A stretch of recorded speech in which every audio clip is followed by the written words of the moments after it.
Service level.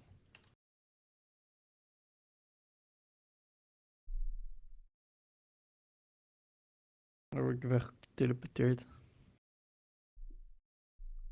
Right. Ik heb je stream aan. Ik weet niet of je het misschien nog net zag aan het eind, maar... Ik was gewoon aan het rijden op plat terrein, niks aan de hand en in één keer glitch ik door de grond heen.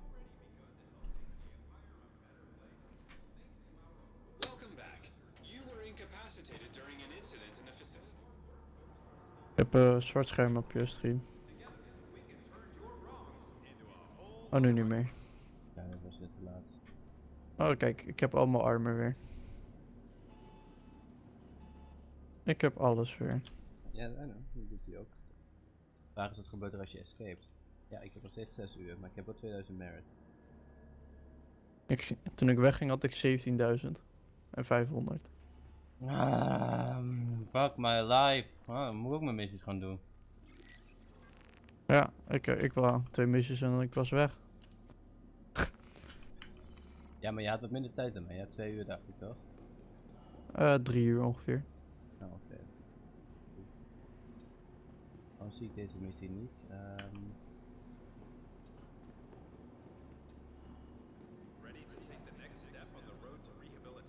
On the road to rehabilitation? Ja, I guess dat ik wel klaar ben om de next step te nemen op de road to rehabilitation na mijn 20 escape attempts.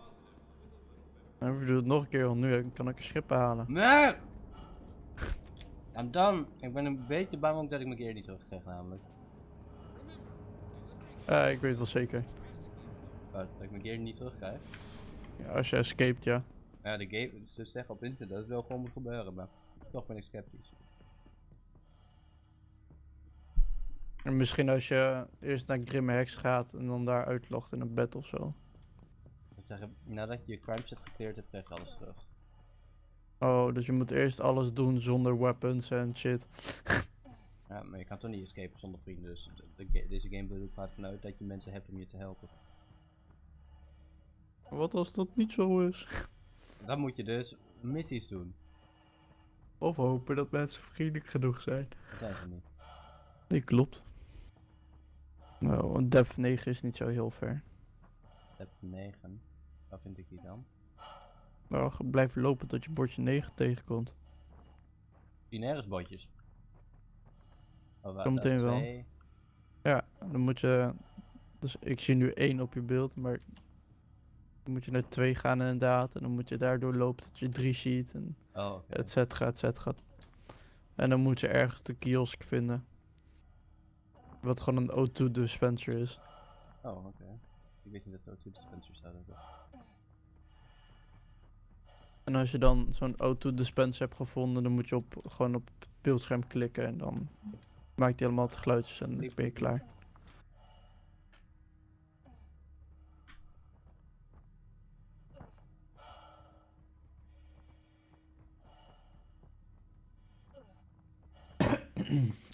Ja, jouw crime set is wel een stukje hoger.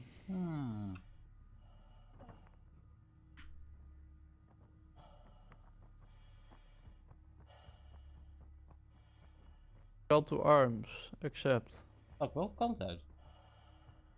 Nou, zoeken. Staat hier nergens 3. Er zijn wel 3 vragen. Oh, hier is 3. Oh, het staat erin. Mhm.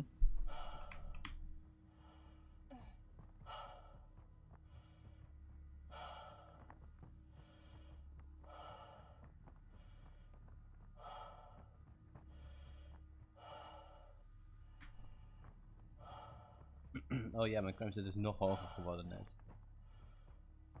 Het is nu 4 daar, denk ik. Ga ik maar even een missietje doen. Niet zo heel bijzonder, ik moet gewoon even een package ophalen. Waarom kan ik niet gewoon betalen om hieruit te komen? Dat is het echt. Dat kan niet in het echt. Zeker wel in het echt. Veel.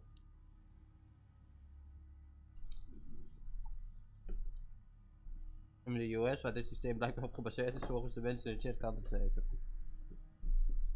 Ik weet niet wat... Kun je zelf niet echt free ticket uit de jail kopen? Nee, geen free ticket uit de jail, maar je kan wel gewoon bail betalen. Genoeg geld Ja, veel, maar dat is weer wat anders. En dan een beeuw is meestal permanent.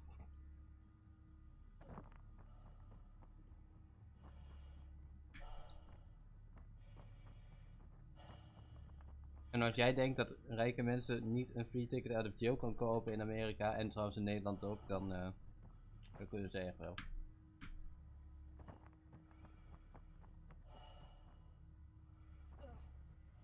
Hallo O2 Terminal.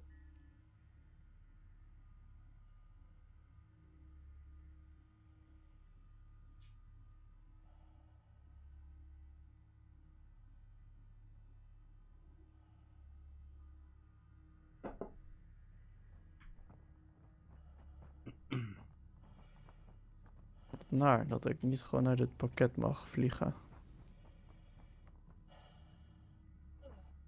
Kijk eerst van naar Hendrix toe.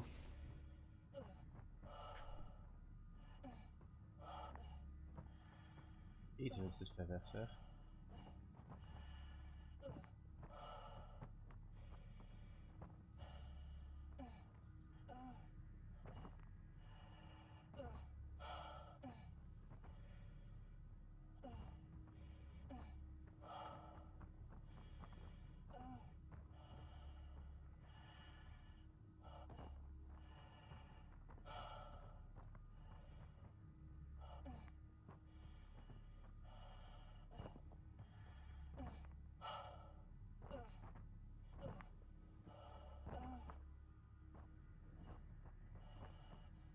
Ja, maar het criminele leven toch anders voorgesteld? Geen geld. Ik hoop dat ik hier snel genoeg uit kan springen. Ook kan springen, wat? Wat ben jij aan het doen? Ik moet even dichter bij een blackbox komen. Laat me eruit. Laat me eruit. Nee, dat doet hij dan weer niet, hè. Waarom liet je me dan gewoon niet uitgaan uit Quantum Travel? Kut game. Mijn pa is er. Ja, dat deed ik. Is het nu al 2 uur? Hoi hoi. Holy shit, het is al 2 uur. Hey, daar ga ik vandoor. Yo, zie je. Joe. Zo. User disconnected from your channel.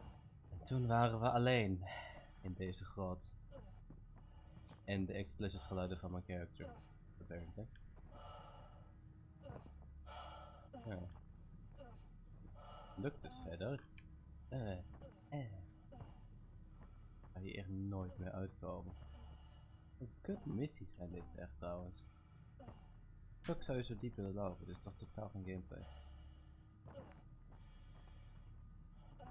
Wauw, ja, jij kan botjes volgen. Good job. Fucking job.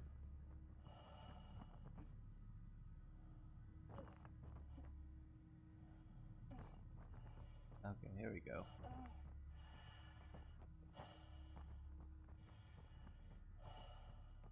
Nou, waar is die O2 machine? Die was.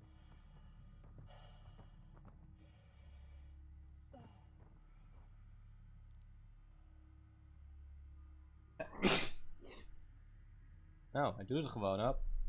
Kut ding.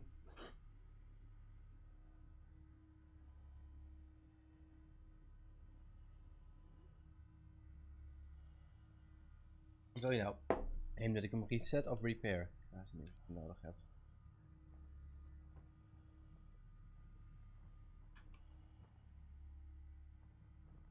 Misschien een andere?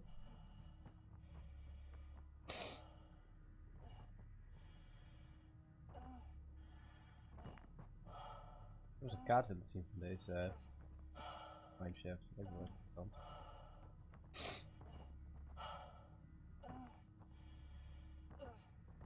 Oh, dat is 10.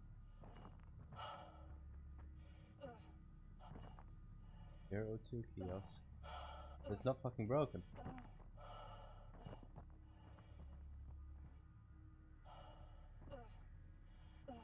What is this for shit?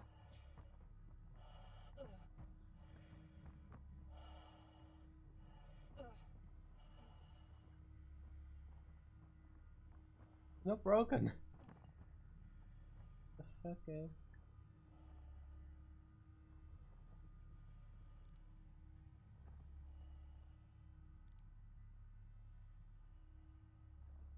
Oké, tijd om te googlen.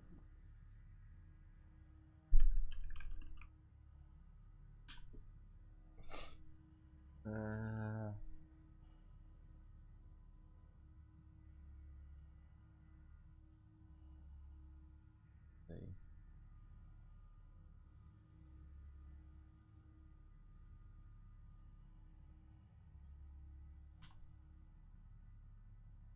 Yep.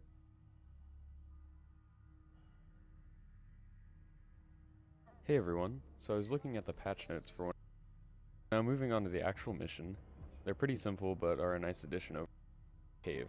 Now at first I was kind of worried about getting lost since I'm not that great with things like caves and I haven't spent that much time in the caves of the prison. But the dead ends aren't that long so they don't waste too much of your time and you won't really even be bothered by them. Fixing one of the oxygen resupply stations, and it fits the prison thing of turning people against each other really nicely, since as far as I know, only one of these missions is active at a time, and whoever gets there first gets the reward.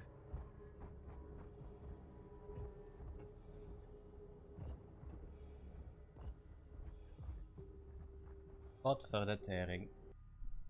Er zou een rood scherm op moeten staan. Die zegt dat hij kapot is, maar dat doet hij niet.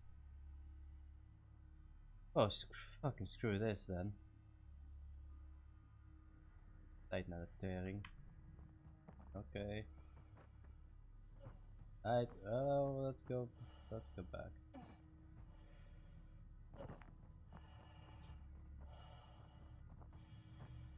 Kijken of we de repair signs kunnen vinden, of de exit signs kunnen vinden. Nee, ik vind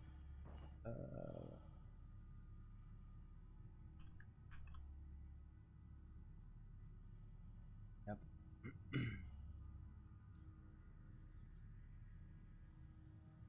Yep.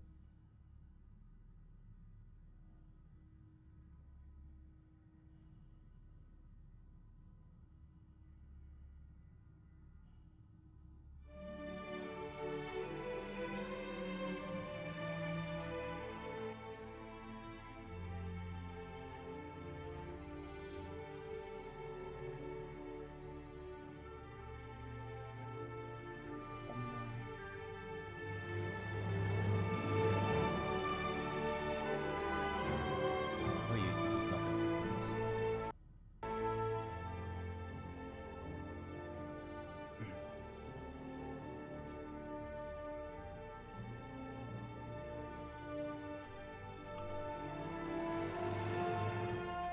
Alright, now here we go. To the exit. Dat is de exit poortjes redelijk makkelijk te vinden.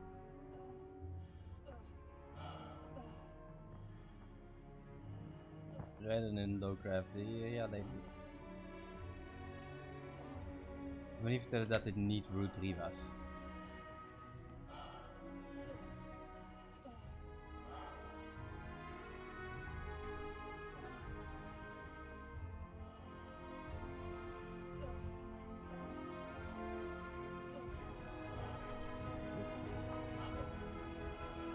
Maar in ieder geval wat sneller.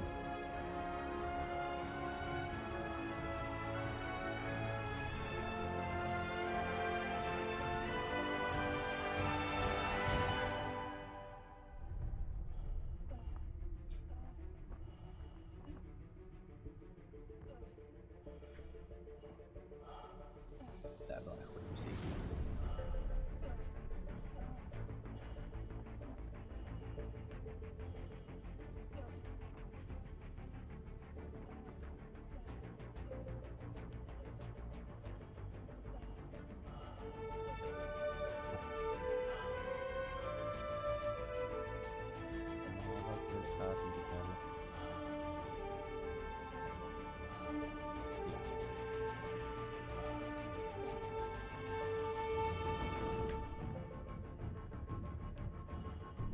Heel dramatisch dit weer.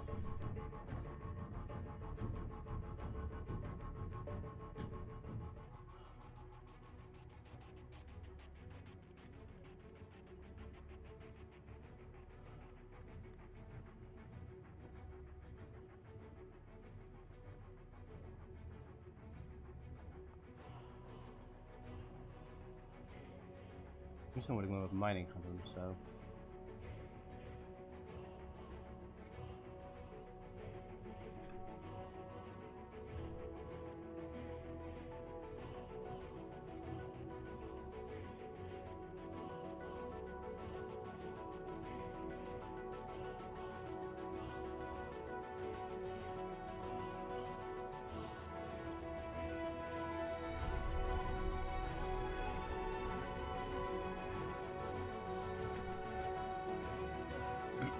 Ja, op dit moment zou je toch denken dat het misschien toch efficiënter was geweest om gewoon even in mijn bed te blijven liggen hier in prison.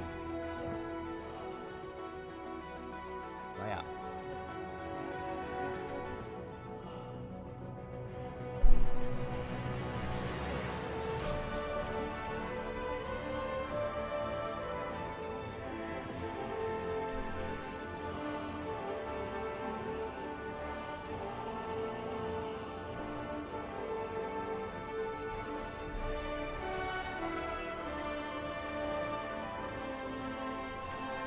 Het zou toch wel vet zijn als er ook iets cools gebeurt ofzo, met deze muziek, maar you know.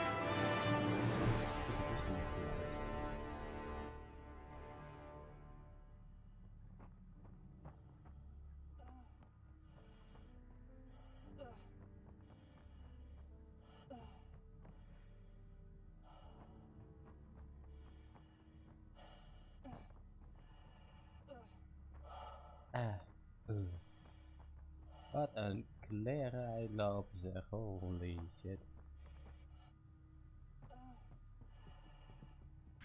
Waar de fuck kom ik nou uit toe? Ik ben 3 ingegaan.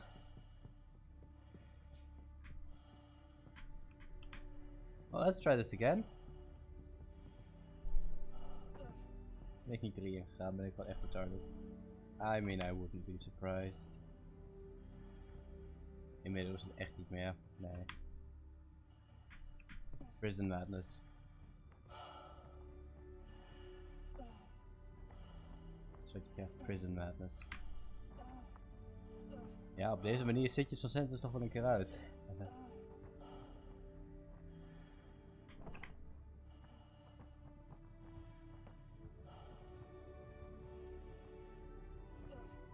One.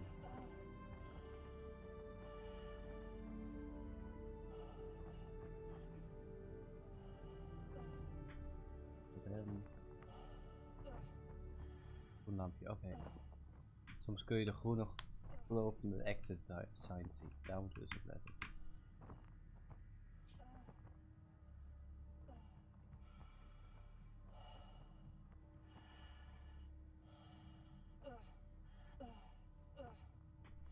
Ik heb andere dingen te doen vandaag. Van escapen uit prison.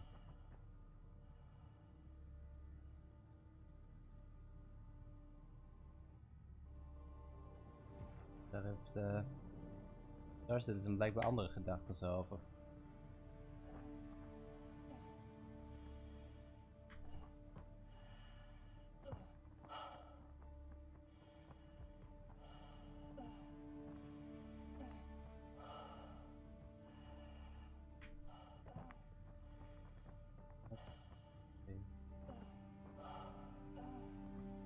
Ik denk dat ik zo wel een oxygen refill kan gebruiken.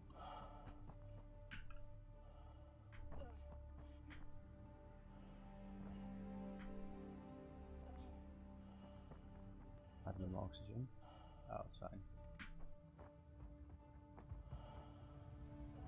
It's fine.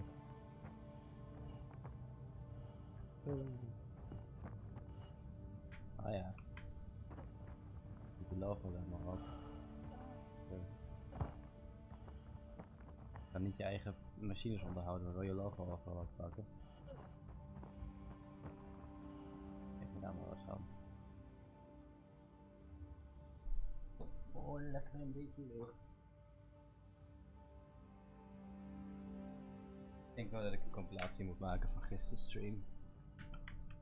Ik wil langzaam gek worden.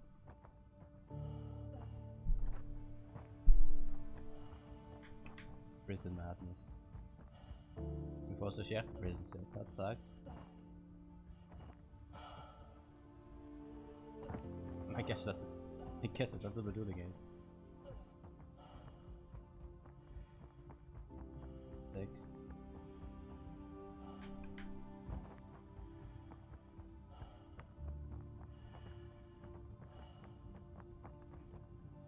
Die kan ik van een afstandje zien. Ik heb een auto die ik nog moet vinden. Een sprint op een toggle zetten in plaats van een hold.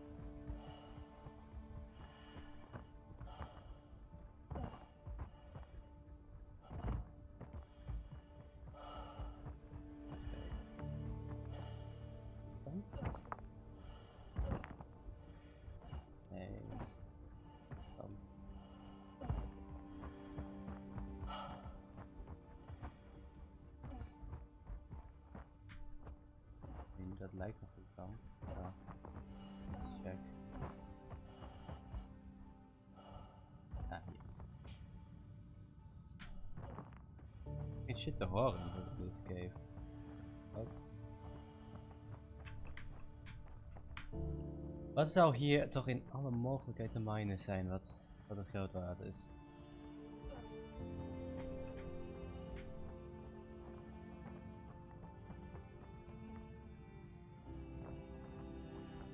Right, there we go. Nummer 9.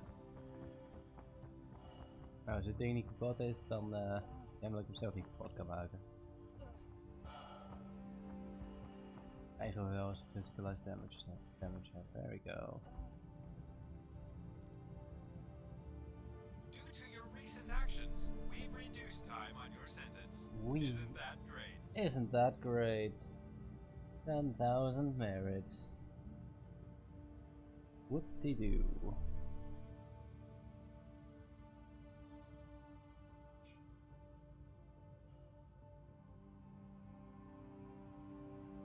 Daar moet ik er dus nog zeker 3 van doen.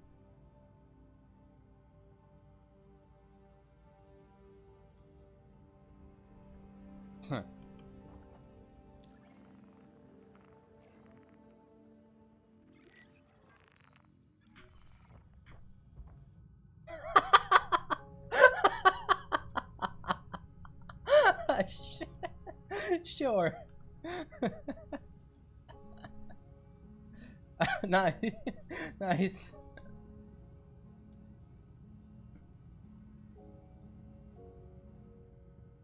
Nice. Oh boy. Ja, die vind ik leuk.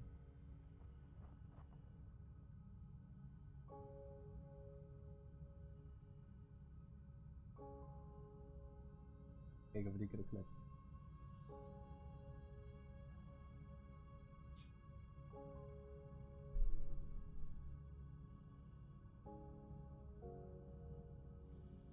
Oh wow, stream audio echt sucks. Omdat de mic ver weg van mijn mond zit. Wat de fuck zit nieuws dan toch te klagen de hele tijd? Dat is fucking Teamspeak.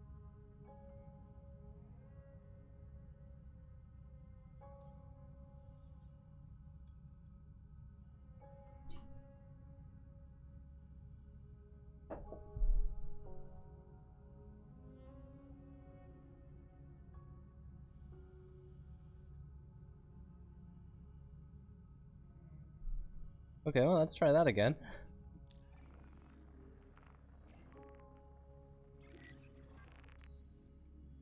Okay, deze keer is het normal.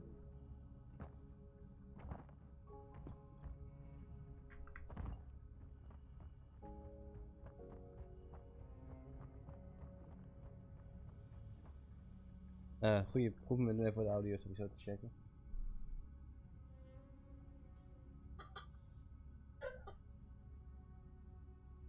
Yep.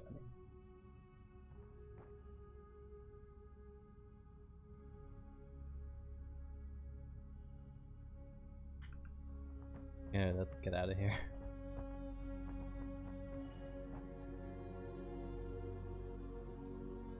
Hey, come on. Laat me dit ding. Damn it, Twitch.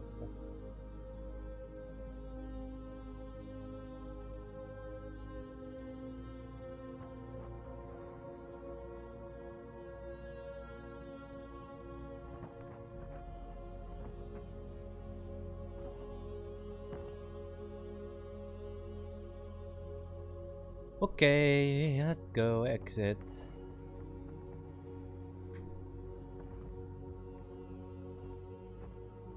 Exit, exit, exit.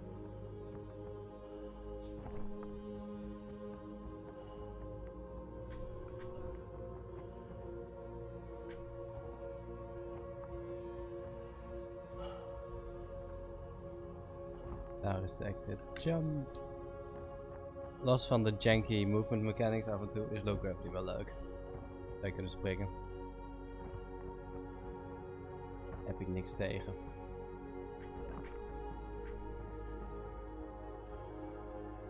Ik guess dat betekent dat deze case minder support nodig hebben, omdat er minder zwaartekracht is. Ja. Dat is interessant om over na te denken.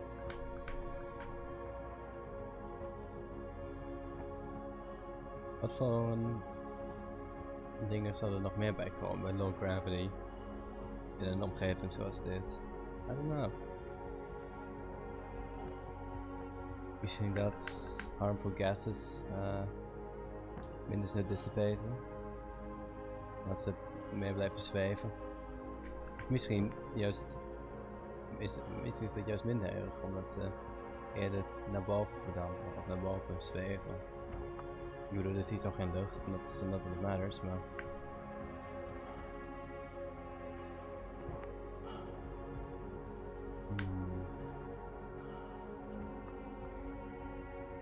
Ik had er wel vanuit dat deze stenen allemaal dezelfde massa hebben als ze op aarde zouden hebben, dat het niet zwaardere stenen zijn.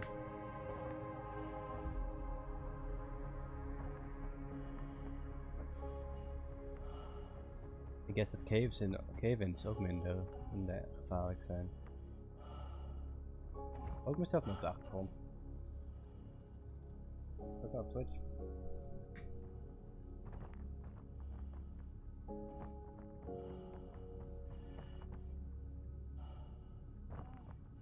En nog steeds zijn we niet aan ons doel gekomen van wat cinematic shit filmen. Dat was het doel van gisteravond. Instead hebben we tot 4 uur 's nachts geprobeerd prison te escapen. Te no avail. Zonder geluk, zonder succes. Oké, that way, that way.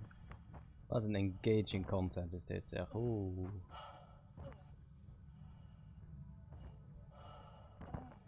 Oké, als ik dit hoor, dan wil ik Expanse muziek spelen.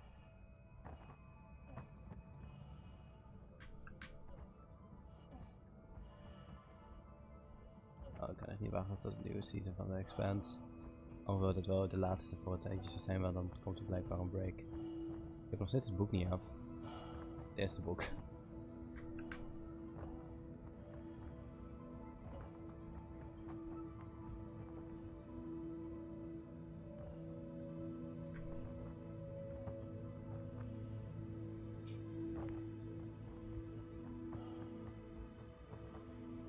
Ik bedoel, you know, ik was naar een van de Star Citizen video's aan het kijken. Een van de dev video's. Waarom zit ik niet aan op de achtergrond? Even kijken. Hier.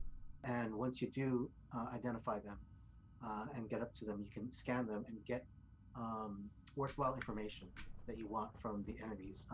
It's not, unfortunately, as simple as just, you know, intuiting what information you need from it. Each entity type needs to be set up so that we want to receive information that's useful to the player when you do scan. So, and this is a kind of it's 2 experiences but 1 system. So we have FPS scanning. So you're scanning when you're on foot. And it's going to be mainly focused on other AI or other living entities.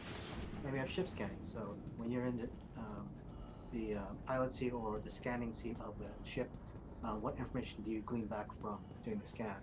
So in the past, I think we got the ship class, the pilot, the owner, and oh wow, holy shit! We want to expand. Well, that went quick. Useful info like what's the weaponry of the ship, armor. Hey, Missy. Does it have cargo? Is it is it going to be worth raiding and emptying out the cargo bay of that ship?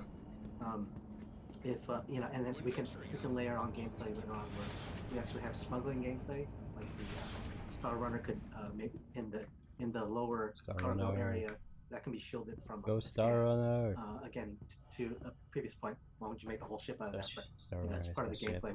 We'll figure out some lore to make it so that you can obfuscate the scan results there, and then figuring out all the info and then expanding it to other entities. We want to be able to scan Port All-Star or other space stations or any ground-based stations. Doing ships within ships is a thing that's coming sometime soon, and we want to be able to get that info as well from the scan. But before that, we need to find the ships. No, we need to just find all entities, and so expanding pinging and getting better results from the blob that we had. So we did some work previously to allow you to find minables. That took some time, but it's still, I think, an experience that we need to improve upon. But at least you were able to do pings, find minables on planets or in the asteroid sections, and then be able to kind of pinpoint where those minables were, so you could take your mining ship over and then mine the rocks. Well, we want to make that experience the same across all enemy types. So if you're looking for a particular mission goal or another ship or another player, Fuck, get down. Jesus. combining all those systems together to make it so that doing the pings and doing the scans is a worthwhile experience and intuitive. Some of the systems that we've been doing that with is we've been modifying the detection of entities. So right now we're using signatures. We do have EM, IR, CS, as far as our signatures are Ik snap nog steeds niet precies hoe die currently signatures implemented. werken. We're going to be expanding it. We do have Wel een DB beetje. Ik snap wat de zin is decibels echt. that Maar we don't fully utilize.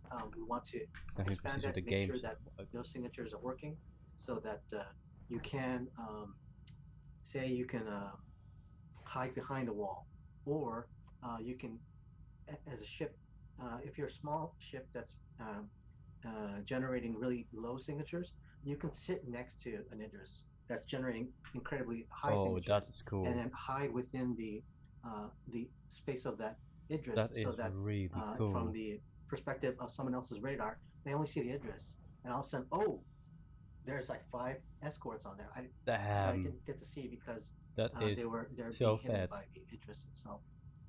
Helps give a reason to fly in formation, because when you're flying very closely together and your Right, signatures when you aim blob can bleed a op little bit, radar of IR. gives you a bit of an advantage for hiding your numbers.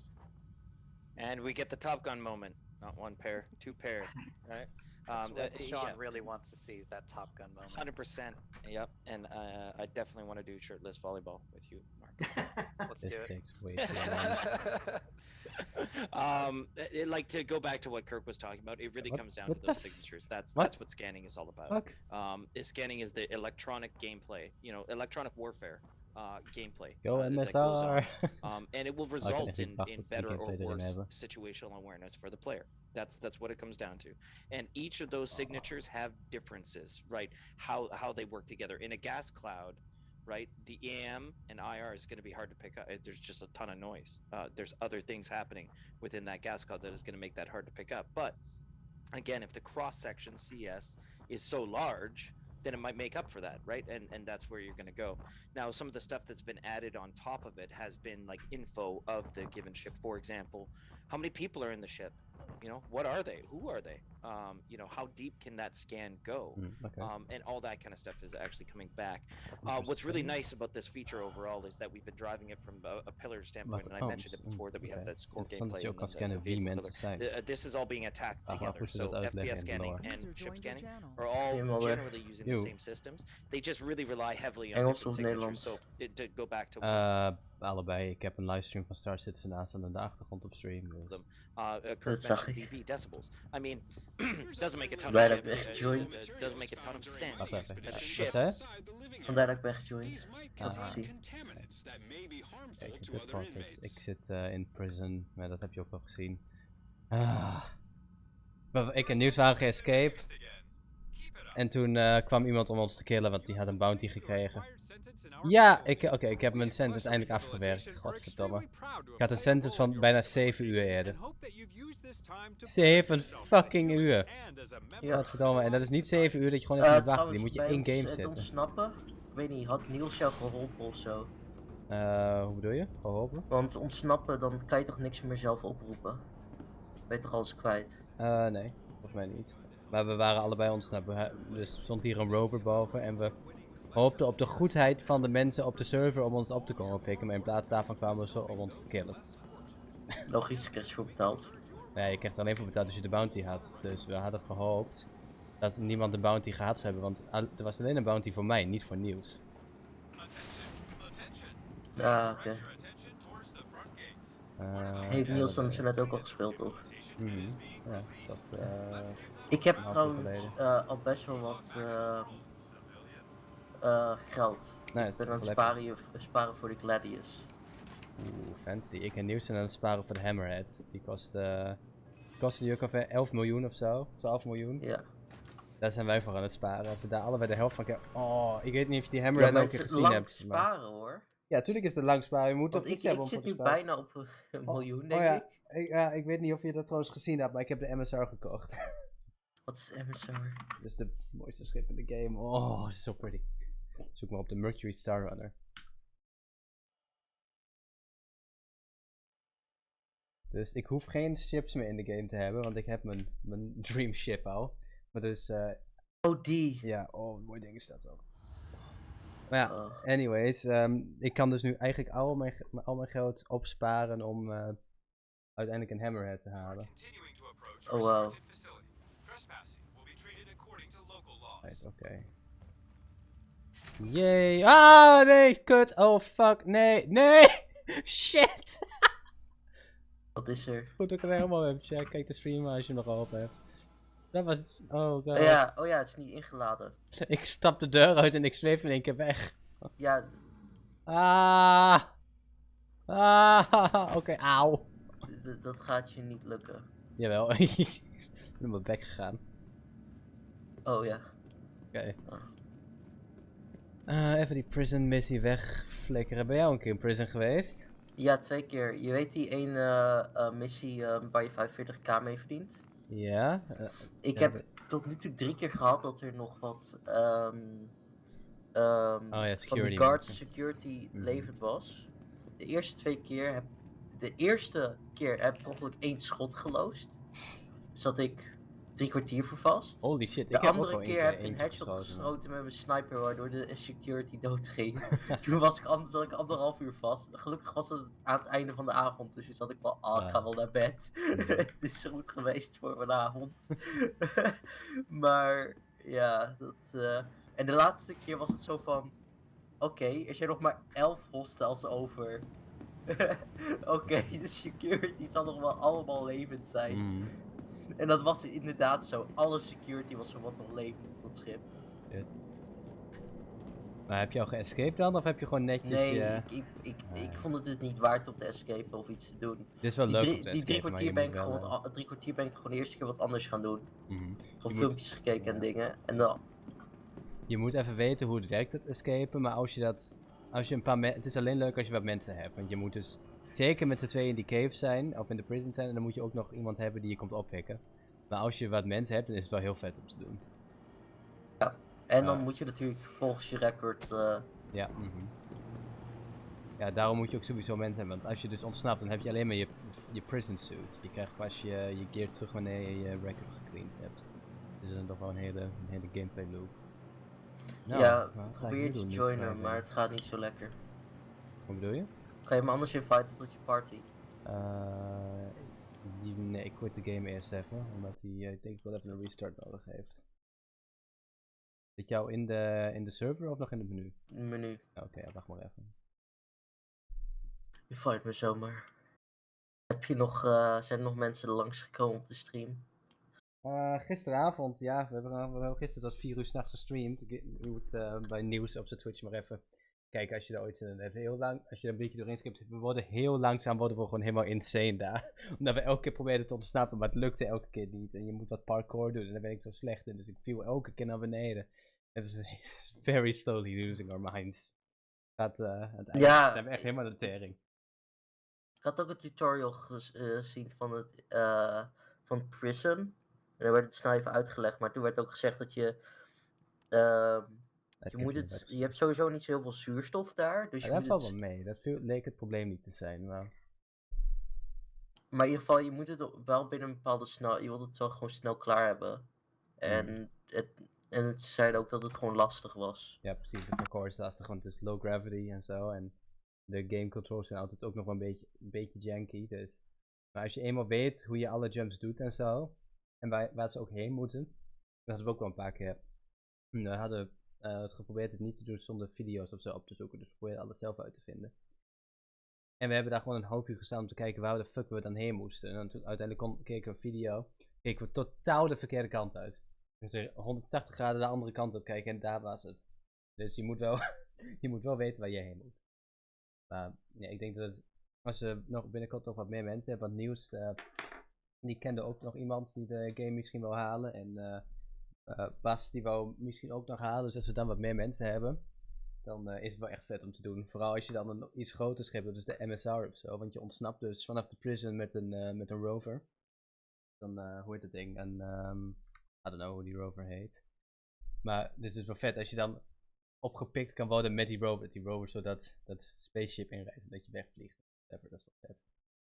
Dat is inderdaad wel vet. Ursa rover. Zo doorheen.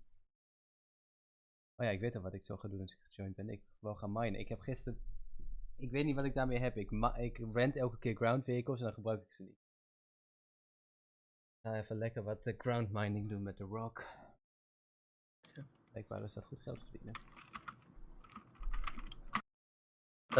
Ik ga even mijn helm opdoen. Dat is handig. Hammerhead price. Kijk wat die hammerhead.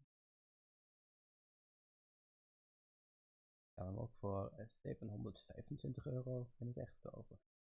Niet doen. Je hebt al genoeg geld in het spel besteed. Ja, 725 euro, dat is misschien net iets te veel. Ik dacht dat die 12 miljoen was of zo. Het zijn veel MSR missies, 12 miljoen. Of veel 890 jump missies bedoel ik.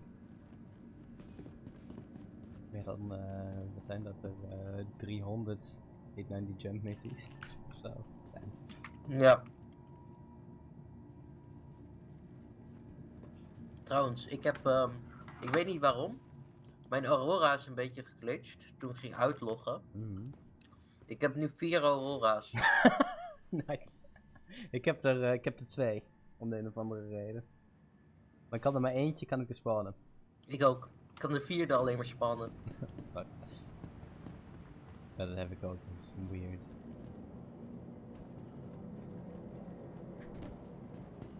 Oké. Nou, dan gaan we maar naar Aberdeen, dat is de planeet waar ook de prison is. Ik guess dat ik Stockholm Syndrome heb ofzo. Maar blijkbaar kun je daar goed minen. Mercury Star Runner.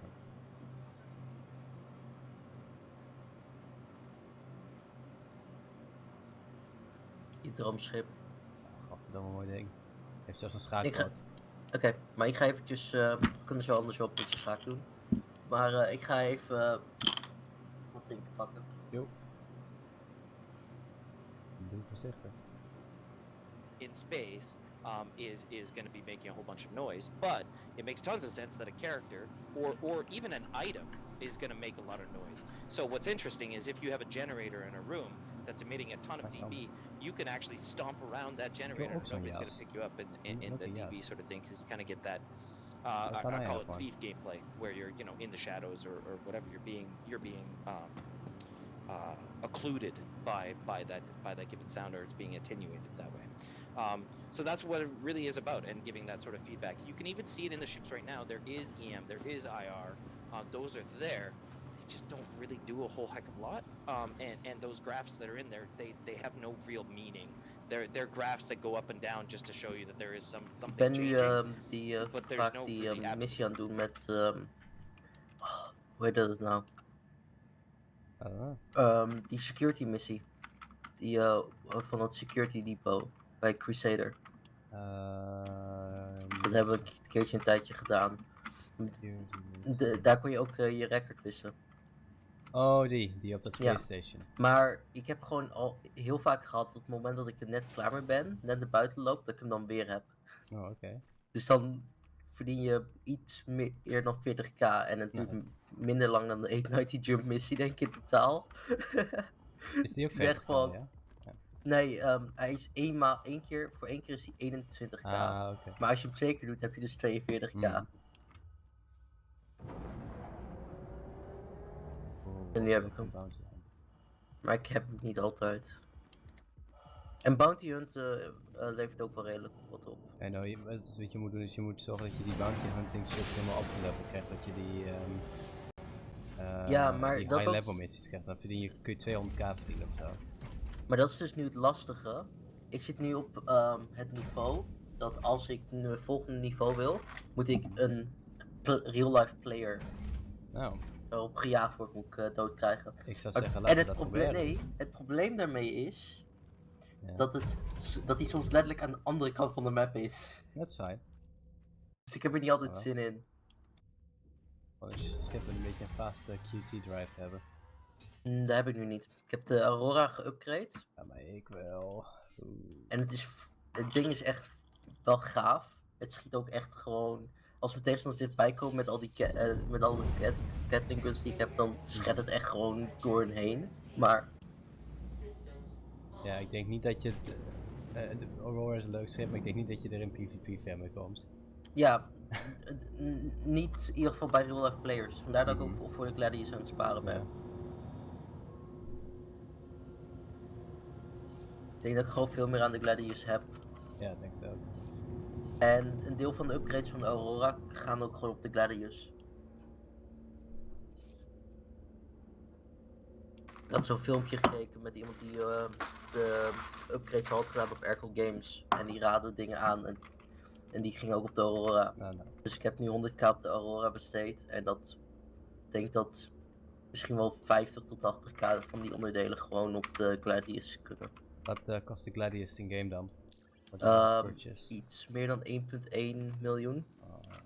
Heb je nog wel een keer. Dus dat gaat wel lukken. Ik zit nu al op 9,1. 910. Ja, 910.000.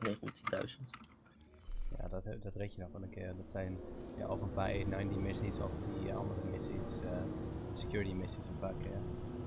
Ja, inderdaad.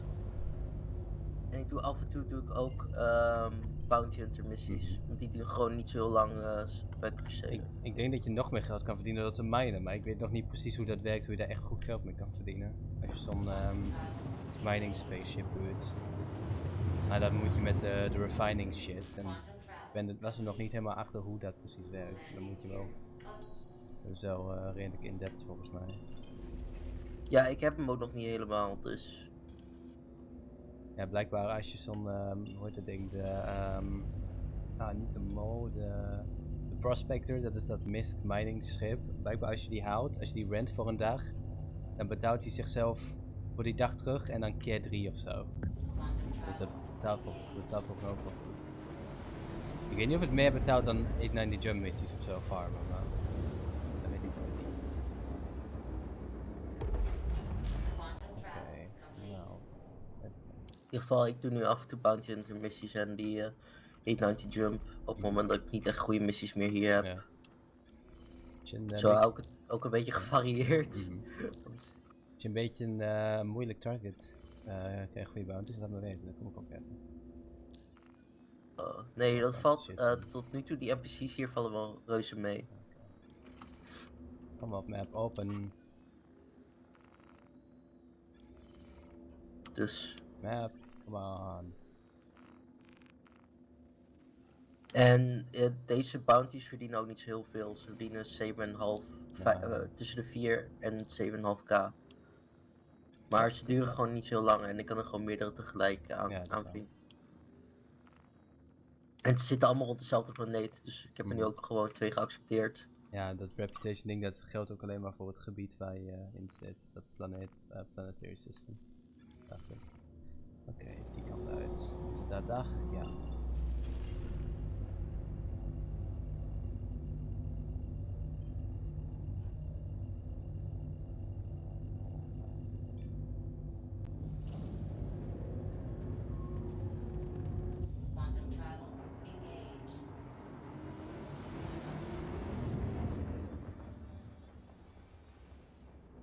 Ik zat er tussen te twijfelen of ik nou de Gladius ging halen of de Cutlass Black. Ja. Cutlass denk Black dat- heeft de turret. Ja, Daar maar... moet iemand in. Ja, dat dus. Zou ik eerder de Gladius halen. Het hangt er vanaf. Als je nog andere shit wil doen, als je misschien wat mining wil doen ofzo met een rover, kun je misschien beter de Cutlass halen, want die komt cargo bij. Of als je cargo wil gaan runnen Ja, ofzo. er kunnen rovers. Ja, of een als je ding. cargo wil gaan halen, dan misschien. Dat kun je ook met de Cutlass. Cutlass is wel een meer versatile ship. Ik denk dat waar je het eigenlijk op zou moeten baseren wat de jump range en zo is, en de jump speed. Want qua combat zijn het allebei goede schepen.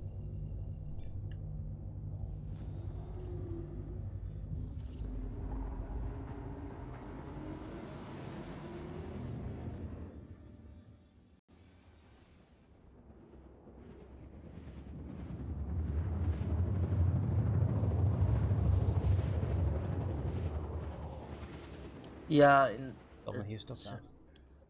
Nou, de Gladius is blijkbaar ook de beste light fighter in de game.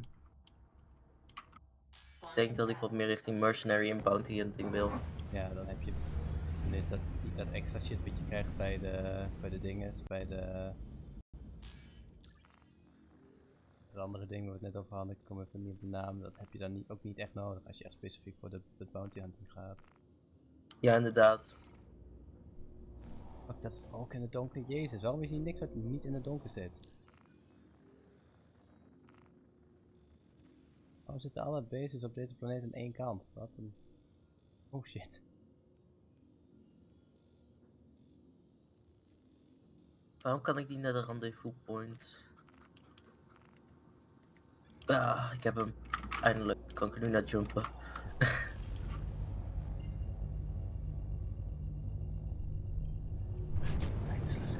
Maar hadden jullie gisteravond dan ook nog een beetje wat kijkers?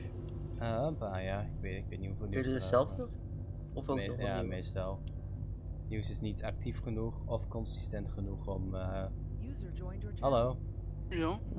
Nee. Nee, nieuws is niet consistent genoeg. Of wat was het andere wat ik zei? I don't know.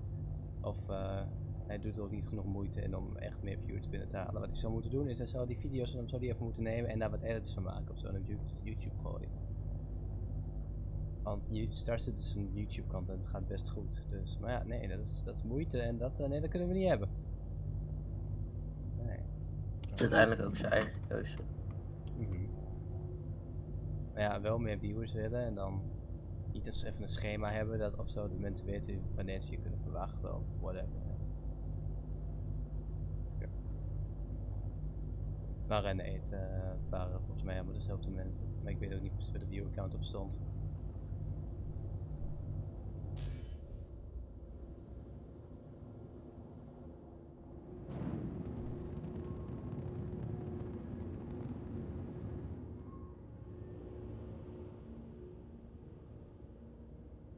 Lights on. Ik ben helemaal geen ene fuck hier. Oh, er is hier nog iemand in de MSL.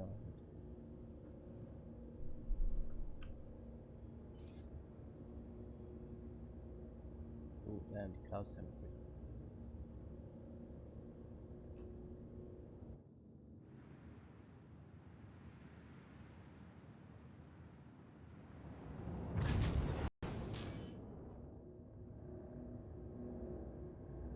Het is langer dan de vorige, maar ik krijg er wel minder voor volgens mij. Dat is dan weer jammer.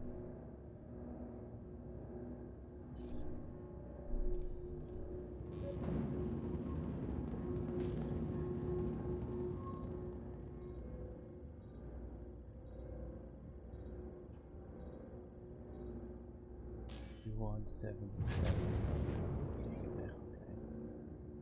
En nog iemand. Oh, Rob. Ook van jou? Ook niet eens het idee dat ik echt door die schilden heen kom.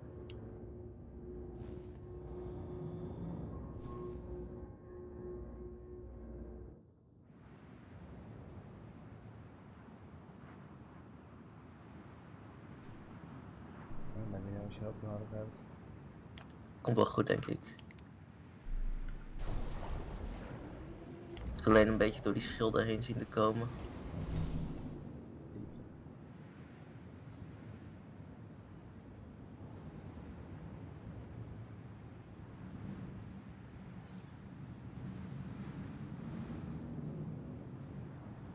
En volgens mij is dat net gelukt.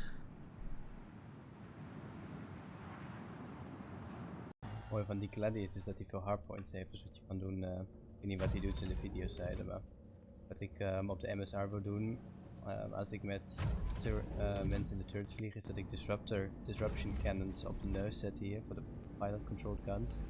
En anders dan de mensen in de turrets dan kunnen schieten wanneer de shields weg zijn. Want die disruption weapons zijn echt super goed om de shields weg te halen van dudes. En dat is wel fijn met de gladiators en de hornet en whatever, omdat die zoveel hardpoints hebben, kun je daar gewoon een paar disruptor dingen op doen en dan gewoon een paar goede damage wapens. Ja. Waar is hier de vapor spawn point?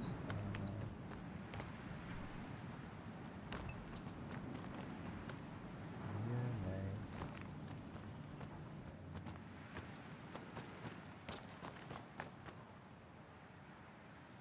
Hier de vapor spawn point?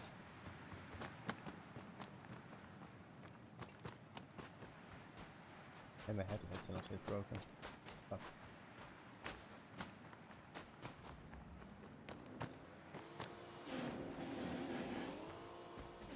Fuck. Oké.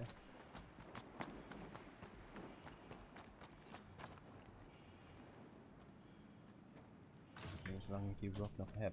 Eindelijk. Nice.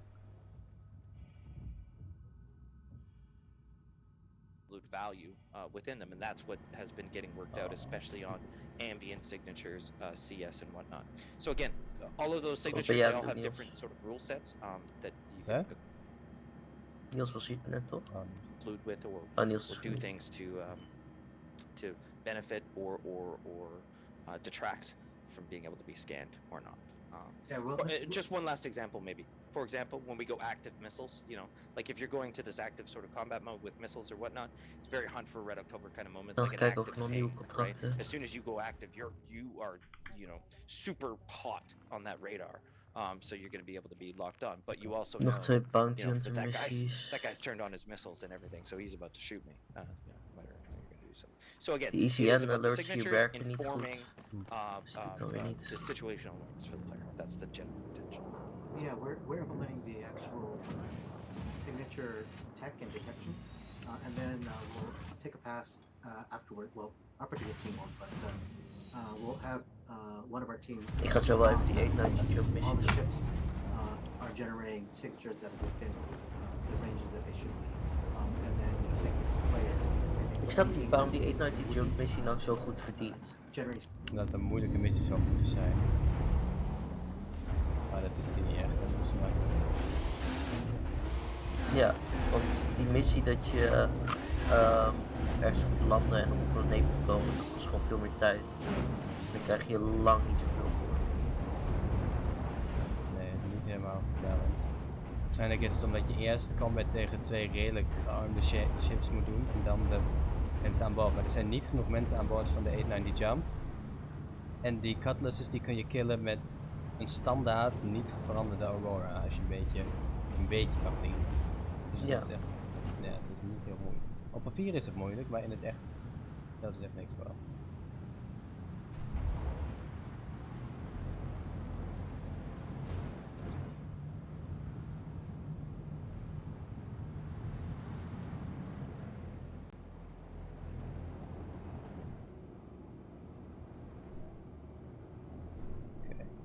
Hoe werkt, heb je al veel gemined trouwens? Ik heb wat space mining een keer gedaan, maar ik heb nog nooit ground mining gedaan, dus daar gaan we achter komen. Ja, als je mee wil doen, er passen 3 mining autootjes achter in deze, achter in de MSR. Dus. Ze zijn, volgens mij kost het ding 5k of zo om te huren per dag. En blijkbaar was het mooie hiervan, als je space mining doet in de server 30k, dan is er nog een redelijke kans dat je je shit kwijtraakt. Maar omdat je met veel kleinere ladingen werkt als je aan het groundminen bent, is als het gebeurt is het minder erg. En de kans is ook minder groot omdat je veel vaker terug moet om je shit. Wat is er iemand? Wat Wat lopen.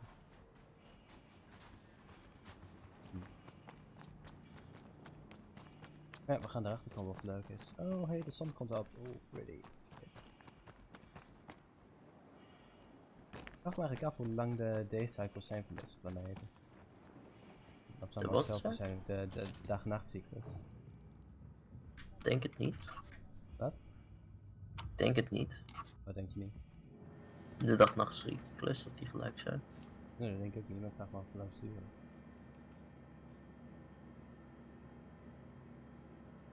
Dat is nog een Ik denk dat dat wel op te zoeken is. vast wel.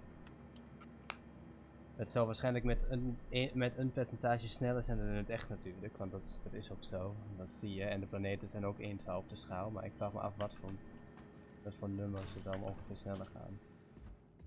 Want al deze planeten, I guess, dagen kunnen hier wel, ik denk niet dat ze dramatisch langer kunnen duren, dus dat het toch redelijk Earth-like planets zijn. En niet zo anders. Oh, ik zeg dat in mijn scanning post. Oké, temporal cyclone, open exterior? Wat de fuck doet dat? Oh, oh wow, oh dat is vet, what the fuck? Oh, cool. Ik weet niet wat ik daarmee kan, maar...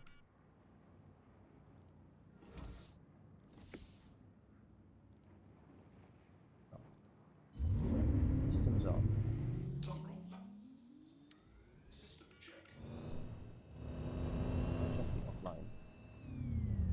Oh, nog een scanning post.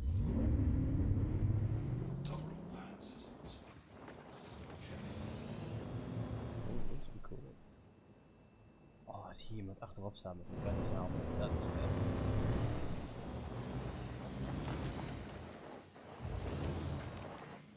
Thank you. And please visit again.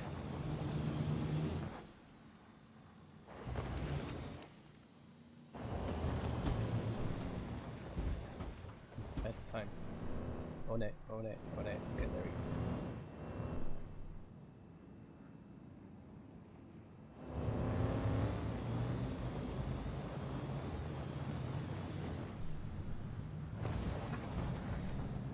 Holy shit. Big sweating. Sterk.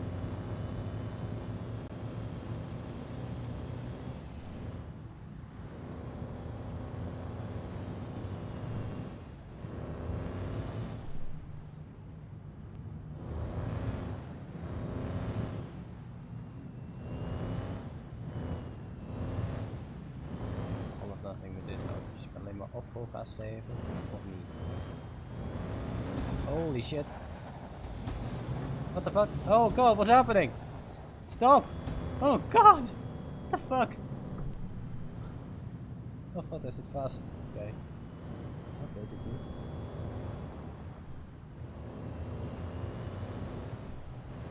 What the fuck was dat?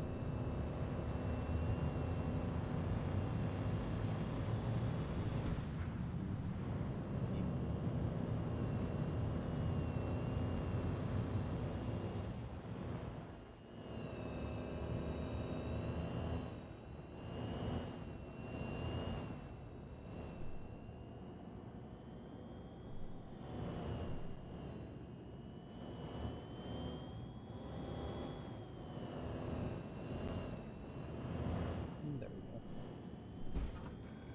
It's like a... oh god. Eerste ding toch met naar links te sturen. Oh.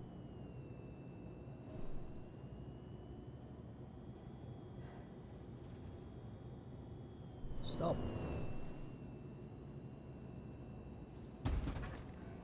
Oh mijn god.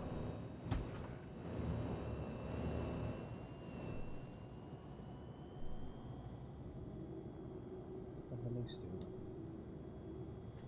Oh, allemaal controls naar de tering. What the hell?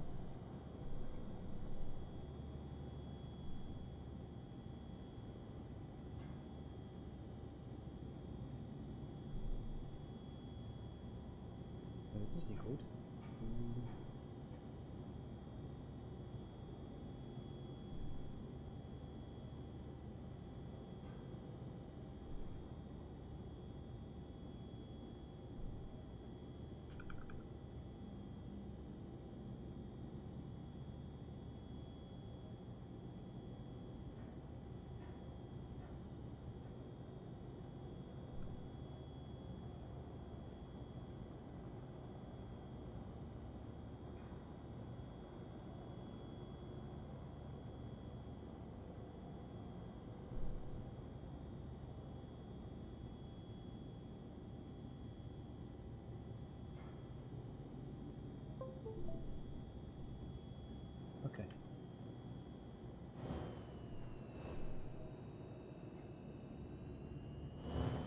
let's try that.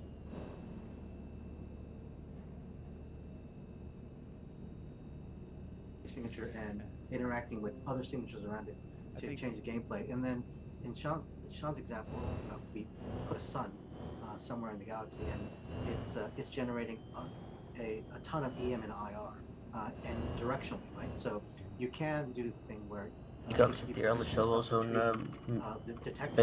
basement miner. Ja, maar dat is natuurlijk niet per se te doen. Oh, er zitten nog best wel veel auto's in. Right in front of the player in plain sight. Waarin? Because Ja. you're within the Ja, we kunnen... array oh god. We kunnen 3 van die mining dingen in. from behind. Je hebt er nu 2. Nee, dit is een ander soort The auto. other Deze, big fun de thing mining dingen is, kunnen er 3 in nu. you know, with all these Ik guess changes, dat er 1 van there's no point deze unless en you 1 have some mining good bug player kan. feedback. So a major revision to all this is also adjusting our UI so that Kijken we of could de Grey Cat er show nog this uit kan. information in something that's more meaningful. You know, our scan UI at the, I don't know. I think in the current release, kind of just has like a list of information. Oh. Now we're trying to organize it into more meaningful ways, like a general area saying, here's information on the ship or the player, the name, but the a wanted lot. level.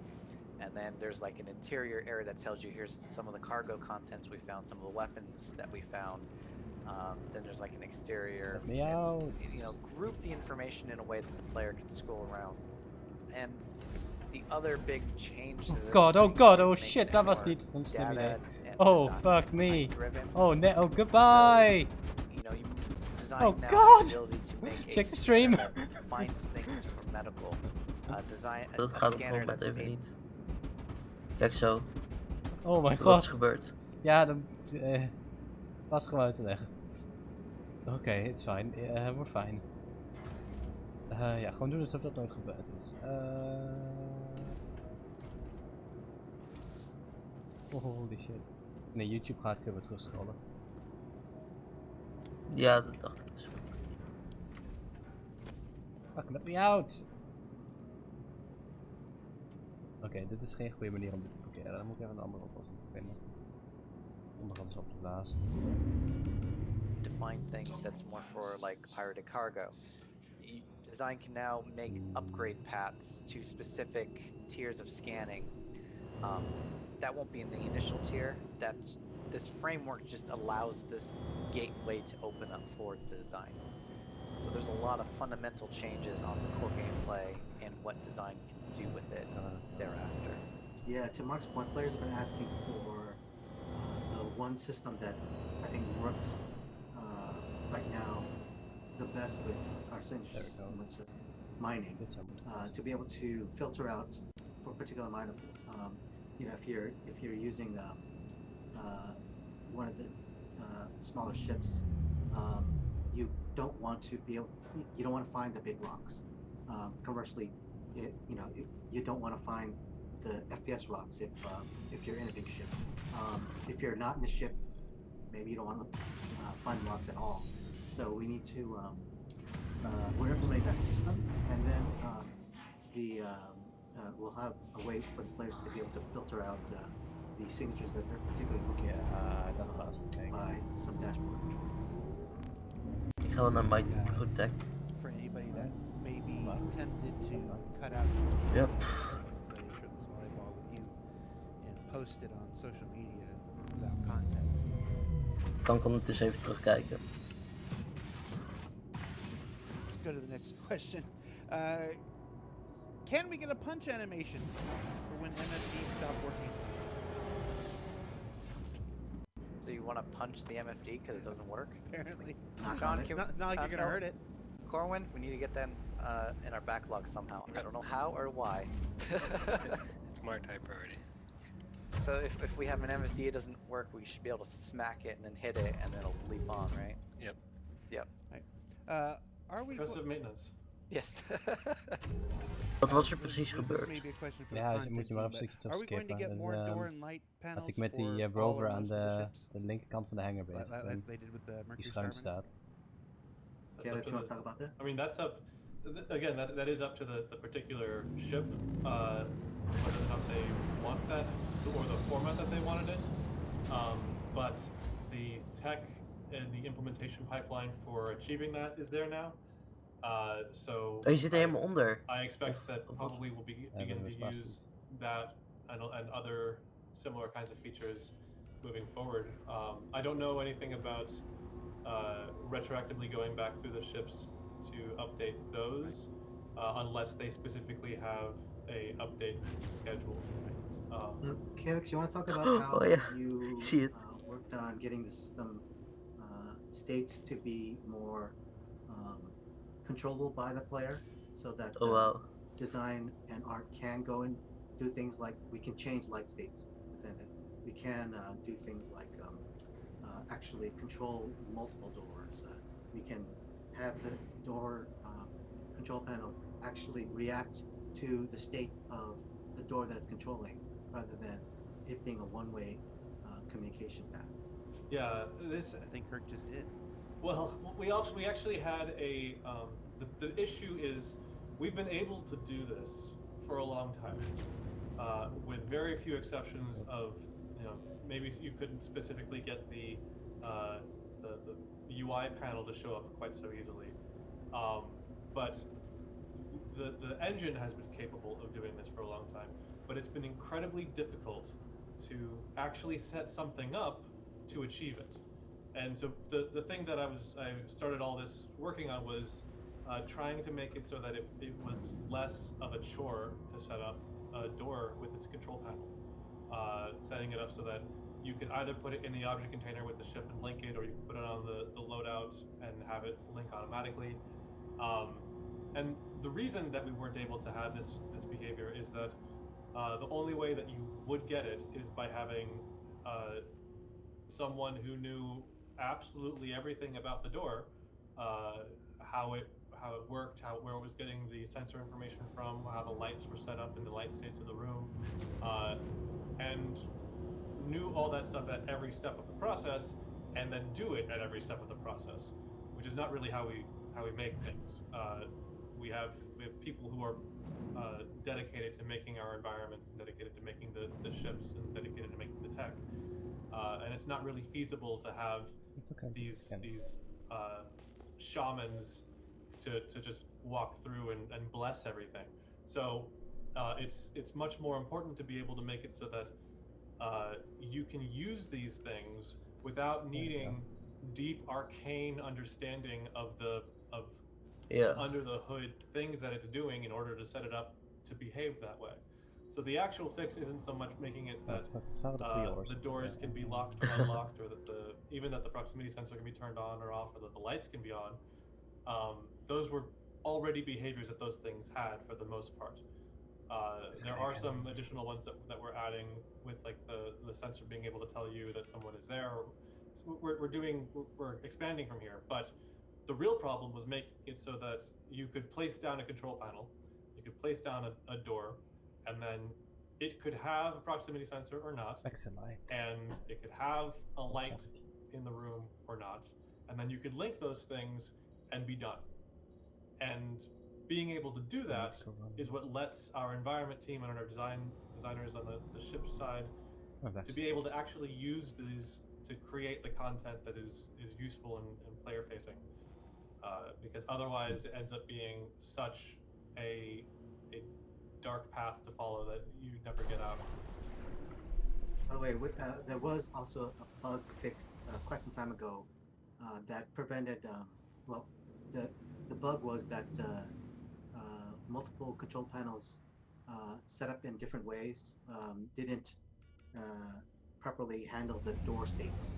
So I know for a long time the rear Connie door, if you open it from the inside, only the inside control panel would know about state. The external enter exit prompt didn't properly align with it. Conversely, if you open it from the outside, the interior control panel had no idea what the proper state was, and so it would flip-flop. That has been fixed so that we no longer have that bug anymore. At least I hope we don't. If we do have issues with that, please inform the issue counselor. Yeah, the Cutlass and the Caterpillar, because like the ships will support these things in different ways. The Cutlass and the Caterpillar both have control panels which have buttons that light up to reflect the state of the doors. whereas obviously the Star Runner has the screen, and we want to expand even from there. The other thing is that adding in the light controls for the rooms is it's much more limited at the moment than where we want it to be, and that's because the rooms that we have in our ships and the lighting states that we use with those is actually very deeply hard coded into the ships. The emergency states and the power states. Those are fundamental aspects of ships at the moment, and so they, except for the Bij small minen slice op het that we're land branching gewoon in die the stenen Star Runner, minen. it's not really set up in a way that lets us manipulate those states outside of the scope of the ship from the player perspective, as an example. So there's work to be done there to make it so that that's feasible. I do like the direction that we went though with the Star Runner, and that they're more, you know, like touchpad like devices that you actually interact with to change the door states, and they can have as many buttons as you want.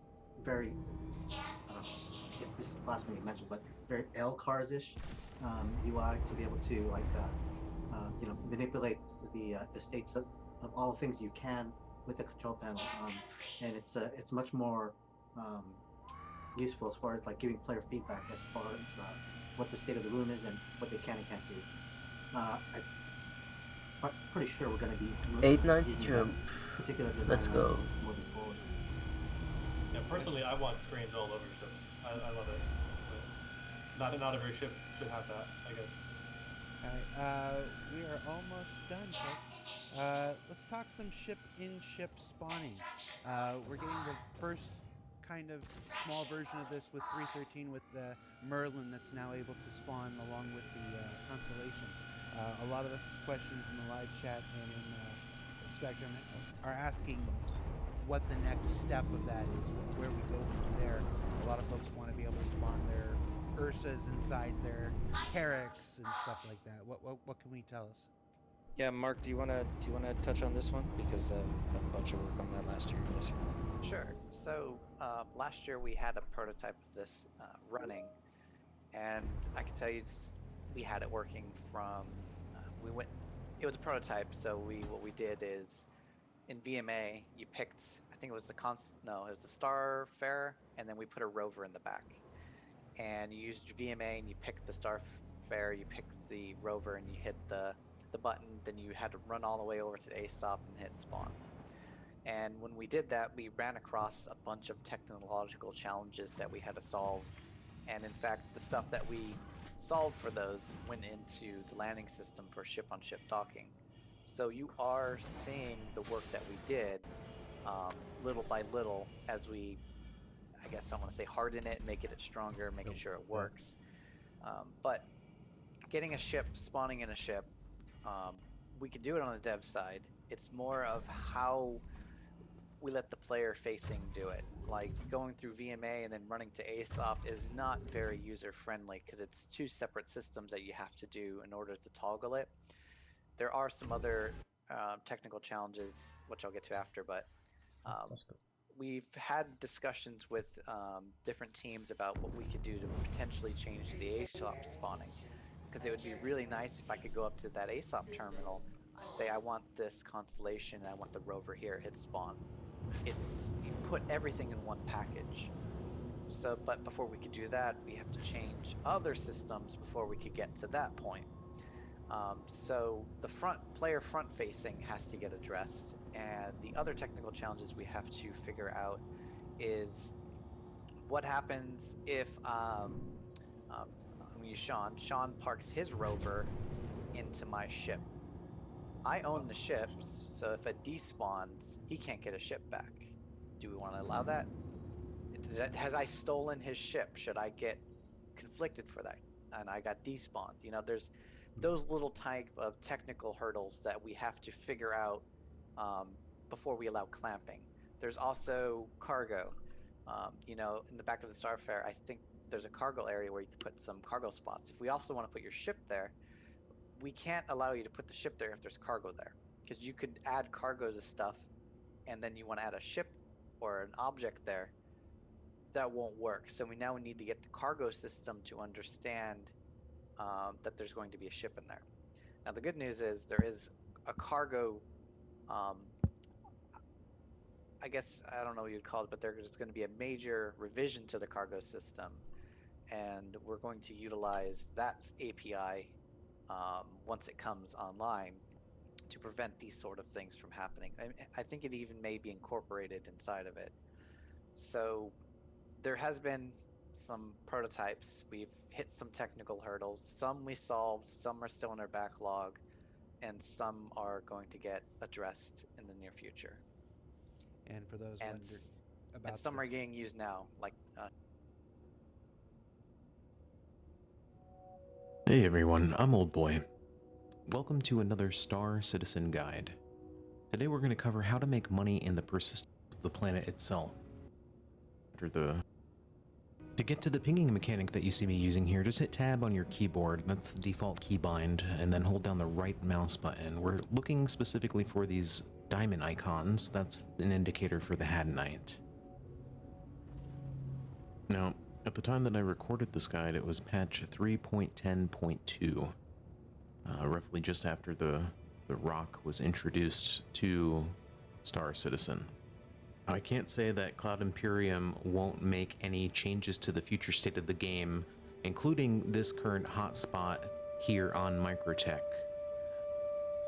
However, currently, in 3.10.2 live, it's unmatched. The clusters that I found here range anywhere from 2 Diamond I seem to have little icons. Sure. ship-on-ship docking. Yeah. So to remind that's all physical inventory. That's it's another sort of scanning thing where it's like both of the pillars are working together on this one. Physical inventory is requirement for that to work correctly. Which is another. It was a question that was in on the forums anyways about the cargo grid, what the future of the cargo grid is, and it's that there is no future for the cargo grid. There is the reality of being able to put down the actual objects that are within your ship are now in your ship in the cargo area, but it doesn't have to be tied to this cargo grid, and that is exactly what Mark is mentioning. You have this Ursa in there, but you also have a whole bunch of boxes placed around. So. And for more information about the future of physical inventory, local area inventory, that stuff like that, be sure you check out last week's Calling All Devs with Richard Tyree, where we just talking about all that. And then you can expect us to check in on the next iteration of that cargo and stuff in ISC in the coming months. So yeah, that's it, guys. Thank you so much. Let's see if we can squeeze one or two more in here. Let's see. Can we change the light colors inside our ships at some point, please? Let's try to do some rapid fires. Squeeze a couple. I have a prototype of that. It will be difficult to make it work for everything. All right.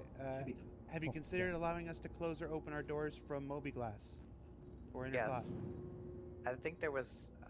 Maybe not Mobiglass, but personal inner thought. That's it. The PIP. Yeah. What's that thing? Remotely. That thing. Yeah. Yeah, exactly. The Yeah. personal inner thought stuff. Where as a reminder to players, because we were talking about the cockpit experience, I was going to mention it. Is that if you don't want to hunt around for the buttons, you press F, right click. You have the personal inner thought wheel. Any hope for landing cameras? Yeah, we talk about that all the time. Or even at least ships with glass floors. What's almost more important is docking cameras. Yeah, I know the landing camera is important, but the docking camera is like even more important. Only because it's just the accuracy that you need. The landing's a little rough, but yep. Mulder, de ballistic sniper rifle maakt echt een grappig geluid als het schiet. Zeker als het een silencer erop heeft. Long story short, I know repair needs a huge overhaul. It's an old system, and there's been talks about. Is het ook echt van wat? Ik kan me niet herinneren dat. It's a little bit of overlap with salvage, and I know it doesn't seem directly related, But when you consider what repair really is, it's like the opposite of salvage. So if you have if we have a salvage gun, we will have also a welding Lijkt repair bijna op het gun. geluid dat een And I hond, think we talked about it before with multi-tool stuff. wanneer So you could imagine that there's wanneer een little bots hond that are zijn welding your speeltje thing. koudt. I'm just not sure how Star Citizen that is. That's all. But Er zijn ook nerf guns in de game. someday Ja? I'll get back online, but I'm sure it'll be Oké. escalated to Chris once we're getting done on the salvage. Alright. Dat is dan vast wel grappig.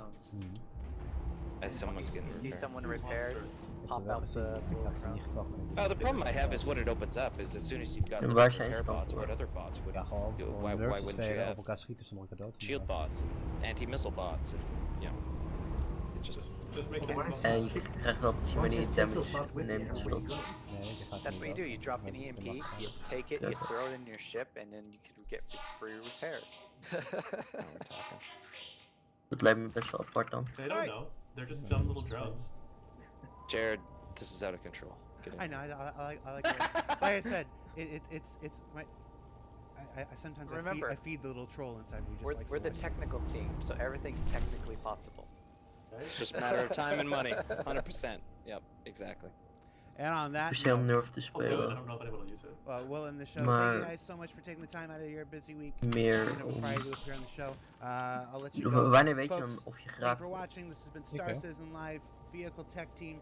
We'll be back next week Da- with daar dacht another ik meer episode. aan. I don't know who's going to be Of on. toch We're een gonna find soort, out. als je nerf speelt, normaal for gesproken voel je Mark, zo'n dart for roll Kurt, komen. for Calyx, Okay. for Sean. Hey, Corwin, how'd the guys do? Your producer, they do all right? Ja, dat vind ik er gewoon een beetje apart aan. He's just pissed off they're not working on something that they should be working on. I need to get these guys back to work. So. We're gonna let you get back to work. Take care, everybody. See ya. See ya.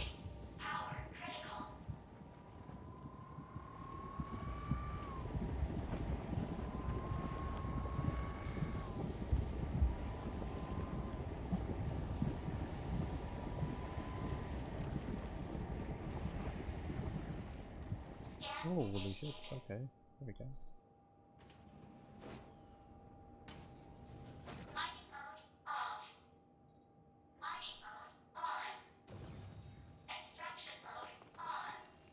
Oké, ik ben klaar met mijn 890 jump missie. Nice.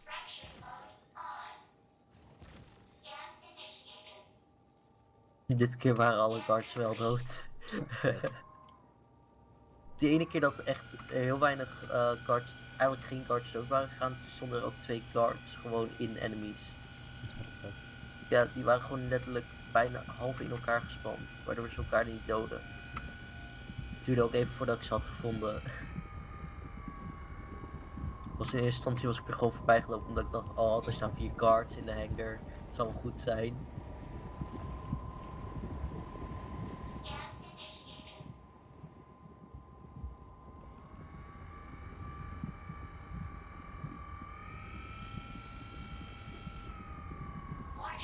Oh, ik heb al bijna 1 miljoen Mulder. Nice. Hoeveel heb jij nu? Ik heb heel veel uitgegeven aan de MSR upgrades, dus ik heb geen idee. Minder dan 100.000. Oké, maar hoeveel aan, euro aan, hoeveel geld aan upgrades heb je besteed? Oh, 300.000 misschien. 300.000.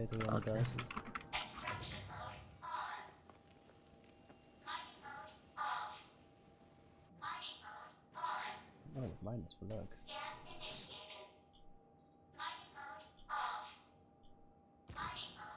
Is het ook een beetje goed te doen? Ja, het is niet lastig. Het is wel satisfying om te doen. Als je eindelijk door de steen de stukjes breekt. De vraag is, wat krijg je er straks voor? Dat is natuurlijk juist de grote vraag. Het enige probleem is, je moet dus op die stenen aimen met je dinges. En op dit moment, ik denk, mijn game, ik moet aimen met mijn track IR. Dus dat betekent dat ik moet aimen door mijn hoofd er naartoe te draaien. Dus ik krijg last van mijn nek zo. Dus ik moet even vinden hoe ik eruit moet zetten. Oh ja, dat is wel heel satisfying om te doen als je al die kleine stukjes steen opzuigt. Even kijken. Ik heb het gewoon uitgezet.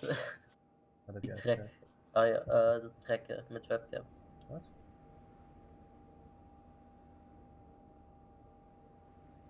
Hoe bedoel je? Je had het toch over die track IR met de webcam? Of... Nee, ik gebruik een track AR is het anders. Een speciaal apparaat om head tracking te doen. En dat gebruik ik dus om rond te kijken. Maar het probleem is, hij wil ook dat ik aim door rond te kijken. En dat wil ik niet. Ik wil gewoon met mijn muis kunnen aimen.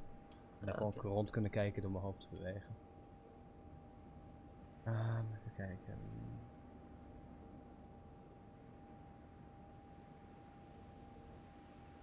Nee, we hebben gisteren ook al een uur geprobeerd of zo om dat face over IP te laten werken. Maar dat kregen we nog niet, aan het werk. Dat is jammer.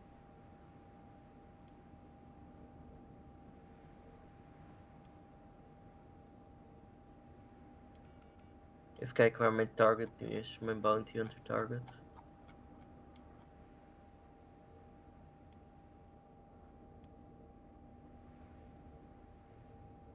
Mij is die bij Hurston, ja. Even met mijn nek. Ah, jezus. Hoe zet ik dat uit?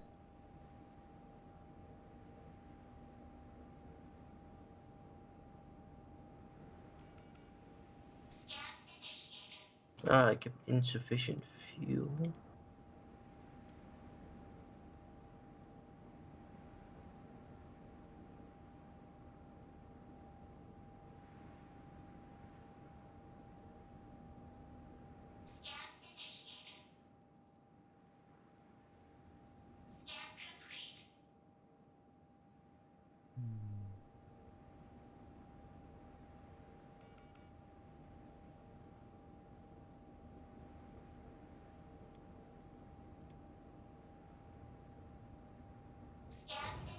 Dus wel leuk dat jij met Niels nog gisteren tot 4 uur bent doorgegaan met... Ja, we konden toch niet, we waren aan het ontsnappen, dat kun je toch niet stoppen? Terwijl je bijna ontsnapt bent, ja of niet. Maar 12 uur dachten we, oh ja, zo meteen zijn we er wel uit. En om 1 uur dachten we dat ook, en om 2 uur ook, en om 3 uur nog steeds. Dus ja. Er is ook een multi-crew mining ship in de game, de Mol. Ik denk dat het ook wel leuk is om met een crew te doen, maar... I don't know, dat weet ik niet. Ik denk dat je niet... ik denk dat je al genoeg schepen hebt, Mulder. Nou, en ik wil hem ook niet kopen, maar die zijn ook rent in de game. Ik denk dat het een leuke gameplay is. Mulder, ga jezelf niet aanpraten om nog meer te halen. Nee, als ik nog een schip hou, dan haal ik hem omdat ik hem cool vind. Niet omdat ik er geld mee kan verdienen. Want geld verdienen in de game maakt me niet zoveel uit natuurlijk nu. Want, heb ik er niet zoveel aan. Maar als er nog een keer een heel cool schip uitkomt, ja... Nou, op dit moment ga ik niks halen. Nu is mijn extra budget dus op. Hoeveel kostte de Mercury? 62. Oh wow.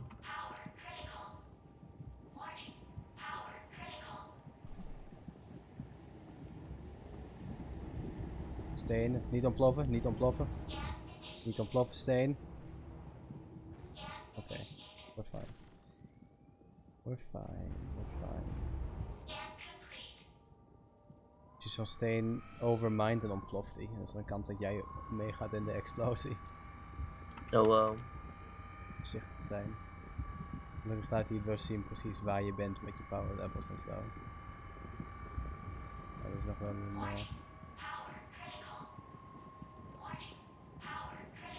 interessante minigame. Fuck, ik heb precies jouw naam over dat metertje staan wat laat zien hoe mijn power levels zijn. Ik kan niet zien waarop die staat, oké. Ik ga zo wel quantum jumpen. Maak je maar geen zorgen. Nee, het is fijn. Oh, ik moet misschien even mijn fatsoenlijke spacesuit aandoen, want ik ga een beetje dood. Target is bij mijn bounty hunter level target is bij jouw planeet. Ah, oké. Fuck ja, ik ben aan de dood gaan. Shit. Get inside. Ik heb een speciale armor aan te doen.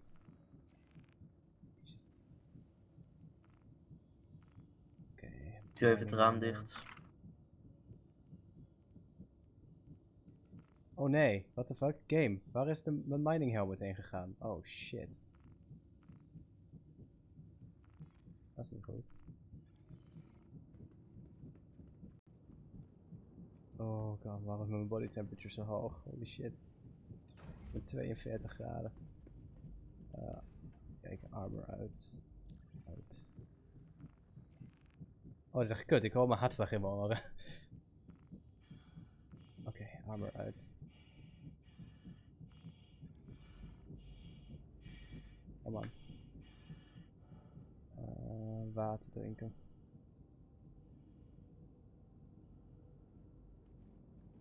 Oké, eerst even adem komen.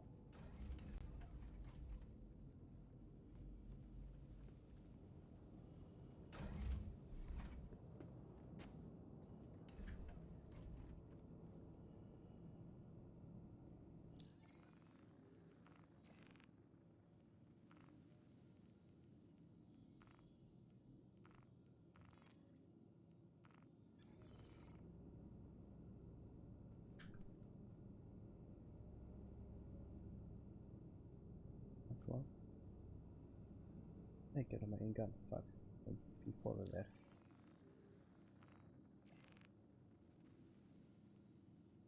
Oh ja, wat drinken. Denk ik. Niet nodig. Kan ik niet zien. Oh, kun je niet zien hoeveel dorst je hebt als je geen helm hebt? Dat is echt bullshit. Als je wat? Je kan niet zien hoeveel dorst je hebt als je geen helm op hebt. Dat is echt bullshit. Ja, klopt. Je kan je wel heel makkelijk je helm afdoen. Ja, klopt. Via de dinges, maar prima. Heb ik niks. Nee, ik heb een snel gewoon keybinder voor. Ja, dat vind ik dan weer te gevaarlijk om daar een keybind aan te hebben. Dan heb ik zo'n idee dat ik de per ongeluk op druk als ik buiten ben. Dat zie ik al zo gebeuren. Wat? Laat me drinken.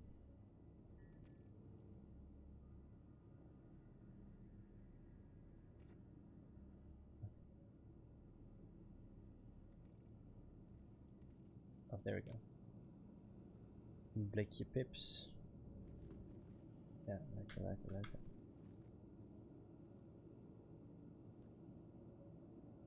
Op de grond gooien. Shit, waarom is die mining helmet uit mijn inventory verdwenen? Dat is nog wel kut.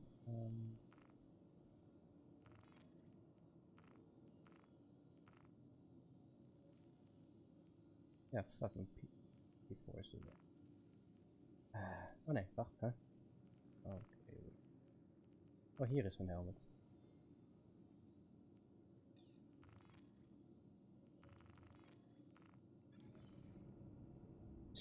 Jezus, wat een armor is dit. What the fuck.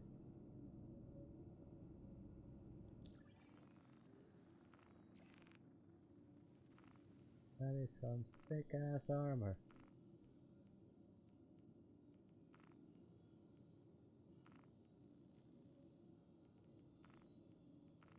Natuurlijk, pistolen verdwijnen ook in de een of andere reden.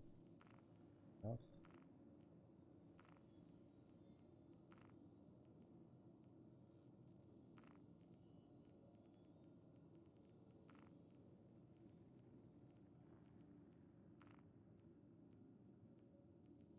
Kijk, custodian bag.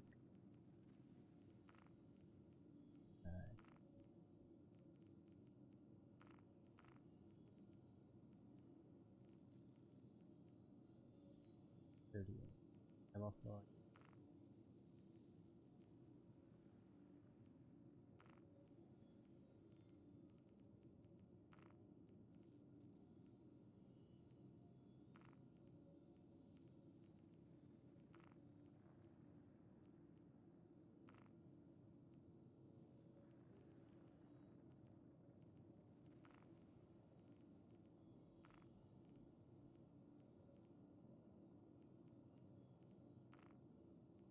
Zo, nou is dat niet genoeg.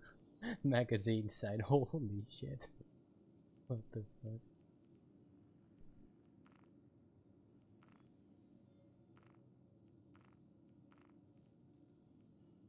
Wat voor pak heb je aan? Mining suit. Speciaal voor de temperaturen hier. Zo, even wat granaten equippen. Holy shit. Wat verdomme voor shit kun je aan dit arme plakken zeg.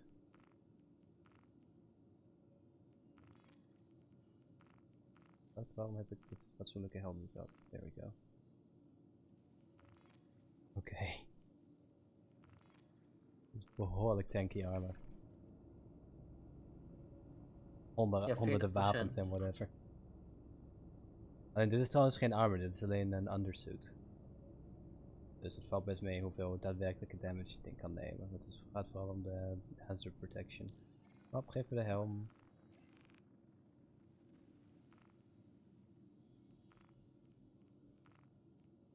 Helm. Whip.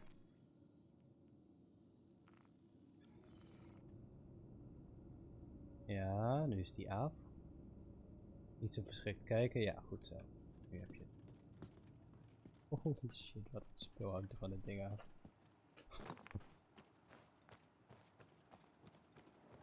Je lijkt echt super thick. Kijk, en nu heb ik geen timer meer op hoe lang ik buiten kan zijn. Kost ook wat, maar dan heb je ook. Krijg je ook kwaliteit. Thick mulder. Ja. Mining mode.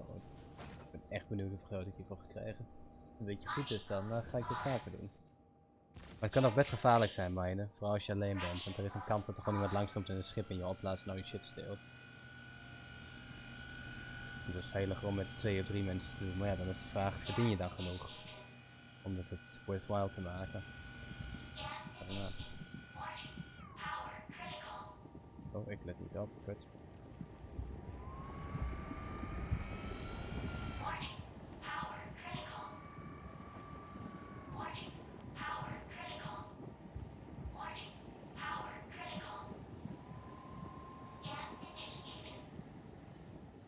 Oh, daar gaat hij. Overal heen. Jezus.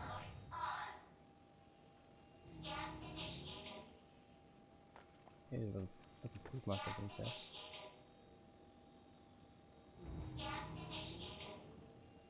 Ik ga wel eerst even naar de Hurston Port. Ik zou niet op de planeet landen. Dat is kut.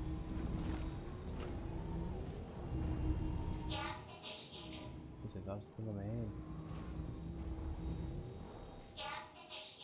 Ja.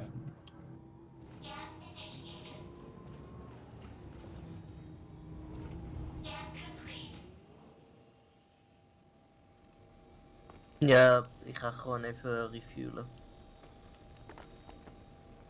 Ja, stofzuigen. Stofzuigen met kleine steentjes. Nice.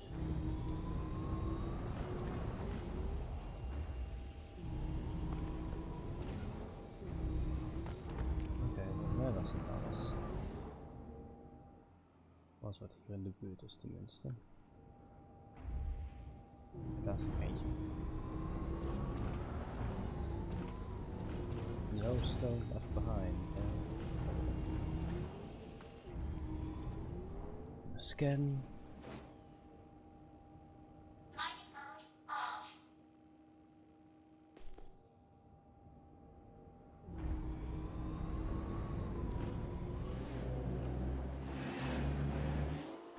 Oh wait, oh shit.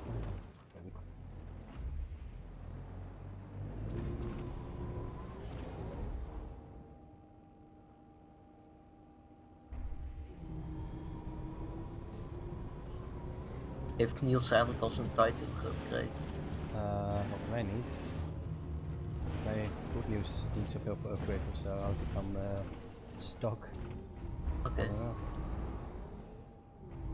En nog meer lekkere steintjes om te minen. Ja, ja. Kijk eens.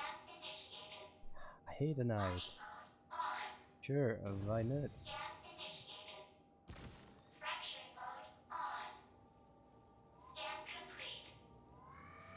Jezus, dit ding heeft een grote red zone. Oh, vet.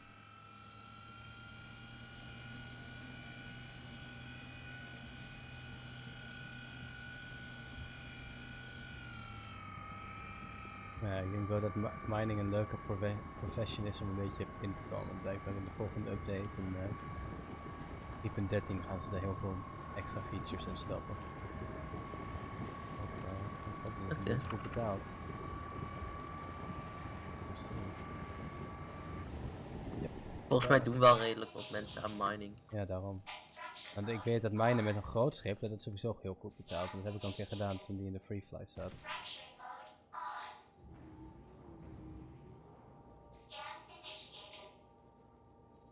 Aan hoeveel moet je dan denken? Kan ik me zo niet herinneren. Ik had het gerefined, maar dan moet je het ook nog traden.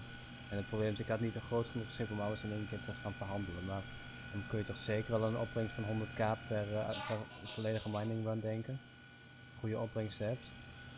Dan ben je dan misschien 2 uur op de hoogte mee bezig, een uur of 2 mee bezig. Oké.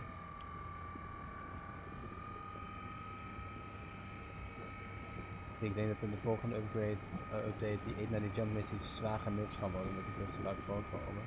Dus dan is dat time versus investment, dus dat wel redelijk goed geld voor je. Volgens mij kon het ook nog wel meer zijn als je bezig doet, maar ik ga het zo niet op doen. Ik ga ook een crappy mining race en zo. Zijn die mining cards een beetje goede prijs? Ik doe dit voor 6k per dag en volgens het internet kun je dat heel makkelijk terugverdienen. Om mee te gaan minen. En om hem te kopen voor een paar 100.000 dacht ik, dus dat is ook nog wel een keer te doen. Afhankelijk van hoeveel je ermee verdient. Zijn er nog meer blocks hier? Kijken. Ik kan hem kopen stagiuren bij alle L1 points, dat is waar de refineries zijn. Oké.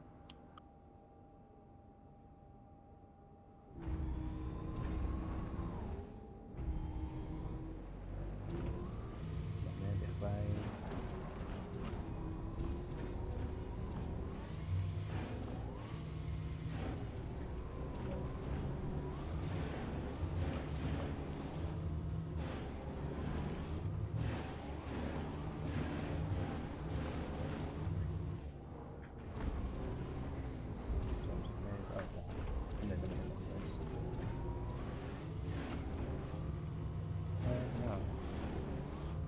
Hoeveel we hiervan krijgen als we het niet refinen, maar gewoon verkopen.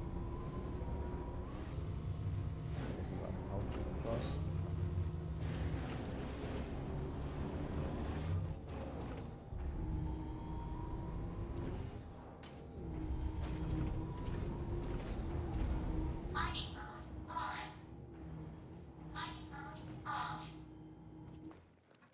Nothing in.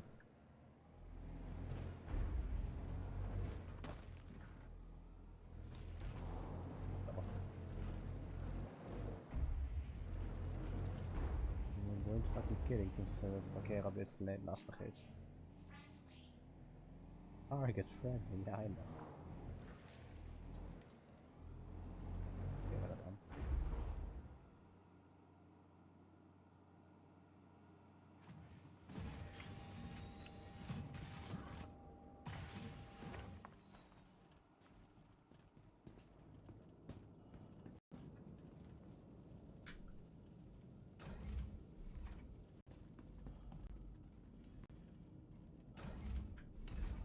Yo, duh. Why you do this?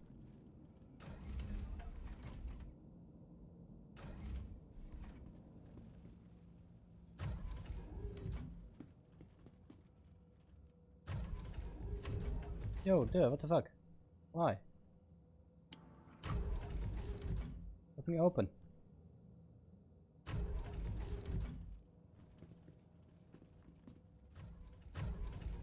Let me in. Okay.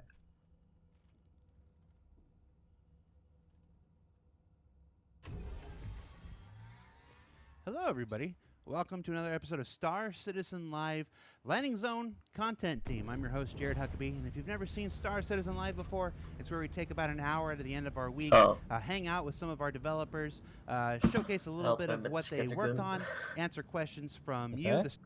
Haalt mij met zo'n shotgun. Wat doe je without? Ja. Een player? Of?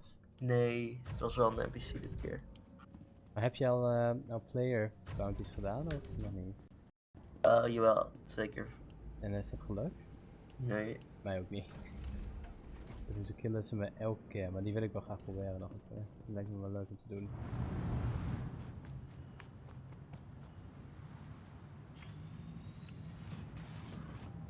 Shit, het was nog niet ingeladen.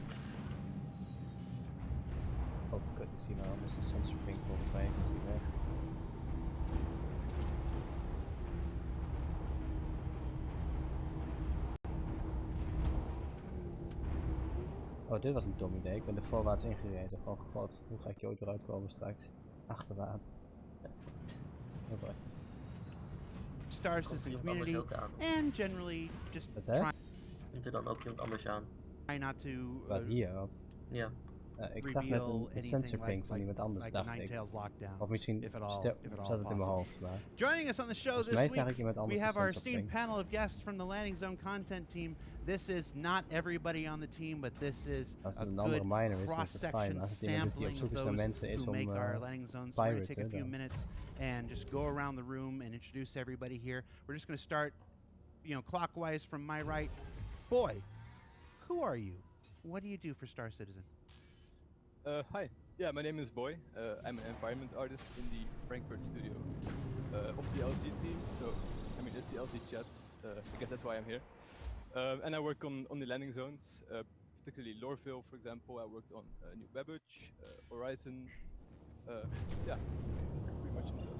Cool. Thank you for being here. Jumping immediately to my left. This is almost like Hollywood Squares. If I had 2 more people, we could have done a Hollywood Squares gag. Emmanuel, Denk ik who are you and sowieso what do wel you do for Star Citizen? nog Star Citizen. Hey, I'm Straks Emil, voor vandaag I'm gespeeld. a designer, and I was responsible Wie al for voor vanmiddag. Area 18 and currently Horizon. In between, I also did a bit of modular work for rest stops and the prison. So, And you were just recently seen on our Horizon piece that we aired yesterday on ISC. exactly. Luan, no stranger to Star Citizen Life. Probably the person on our panel that's been on the show the most. All the same, tell people who you are, what you do for Star Citizen. Sure. Hi, I'm Luan, senior environment artist on the UK LZ team. I've been here for a little while. I've worked on a bunch of stuff from, let's see, original rest stops to Star Marine to Loreville, Area 18, New Babbage, now Horizon, and a bunch of other stuff in between. And I want to take a minute to commend you on you owning the heaviest book known to man, the Ralph McQuarrie Dan ga ik double bemiddeling concept mezelf ook even. book from Star Wars. I have It it. really is. It I really almost is passed the out heaviest. carrying that once. I don't know what paper it's made of, but it's the heaviest book. Nick, Center Square. Who are you? What do you do for Star Citizen? I am Nick Etheridge, the lead environment artist for the landing zone team. I've worked on landing zones from Area 18 onwards. So that's Area 2, Babbage, and before that, many other things like space stations, outposts, ground locations. I've been here for, I think, coming up to 7 years now, so quite a while. Yeah, we started very close to the same time. And I see you have your Cladiperium exclusive Pico prominently on display in the background. Yeah, lovely little guy. Andreas, we don't see you nearly enough. Thank you for taking the time. Who are you? What do you do for Star Citizen? Well, my name is Andreas. I'm the lead level designer for Star Citizen, and I pretty much oversee every location and build both landing zones and modular. So. Lead landing zone for Star Citizen. Lead landing zone. Oh yes, that's my new lead designer. Lead level designer. There we go. That's what you said. Lead level designer. Engines. Hey, they don't hire me because I'm good at this. Last but certainly not least, Josh. Who are you and what do you do for Star Citizen? Hi, I'm Josh. I'm the principal environment artist for Star Citizen. I've been at the company for a little over 3 years now. Started out on Squadron 42 and I moved over to the LZ team over the past few years, and I've covered things from New Babbage and Horizon. So, but my role within the team is kind of more focused around workflow and setting art benchmarks. Now, for this show, we're going to do things a little different. We're going to get to the backer questions in a bit, but we're going to start with a bit of a history lesson here. We're going to go through the overall development of our landing zones throughout Star Citizen's history, and the story of our landing zones starts with the original ArcCorp. the one that came online in Alpha 2.0 way back in the day. It wasn't integrated into the persistent universe at the time. It was a separate mode. I know that not a lot of folks here worked on that one back then, but just because I don't want to leave it out, what do we remember? What do we remember about how it went, about what we learned from it, about lessons from that original landing zone that we took forward into our, into the work that we use today? Just what, if anything, does anybody remember about the lessons we learned from that original landing zone? They're mostly to do with frames per second. Most of the lessons. I remember actually when I started, it was being worked on, but I didn't work on it personally. I think actually visually and kind of the experience, I quite liked it. I remember watching it and I thought it was pretty good, but it was very specific to what it was built for. It was built before PC.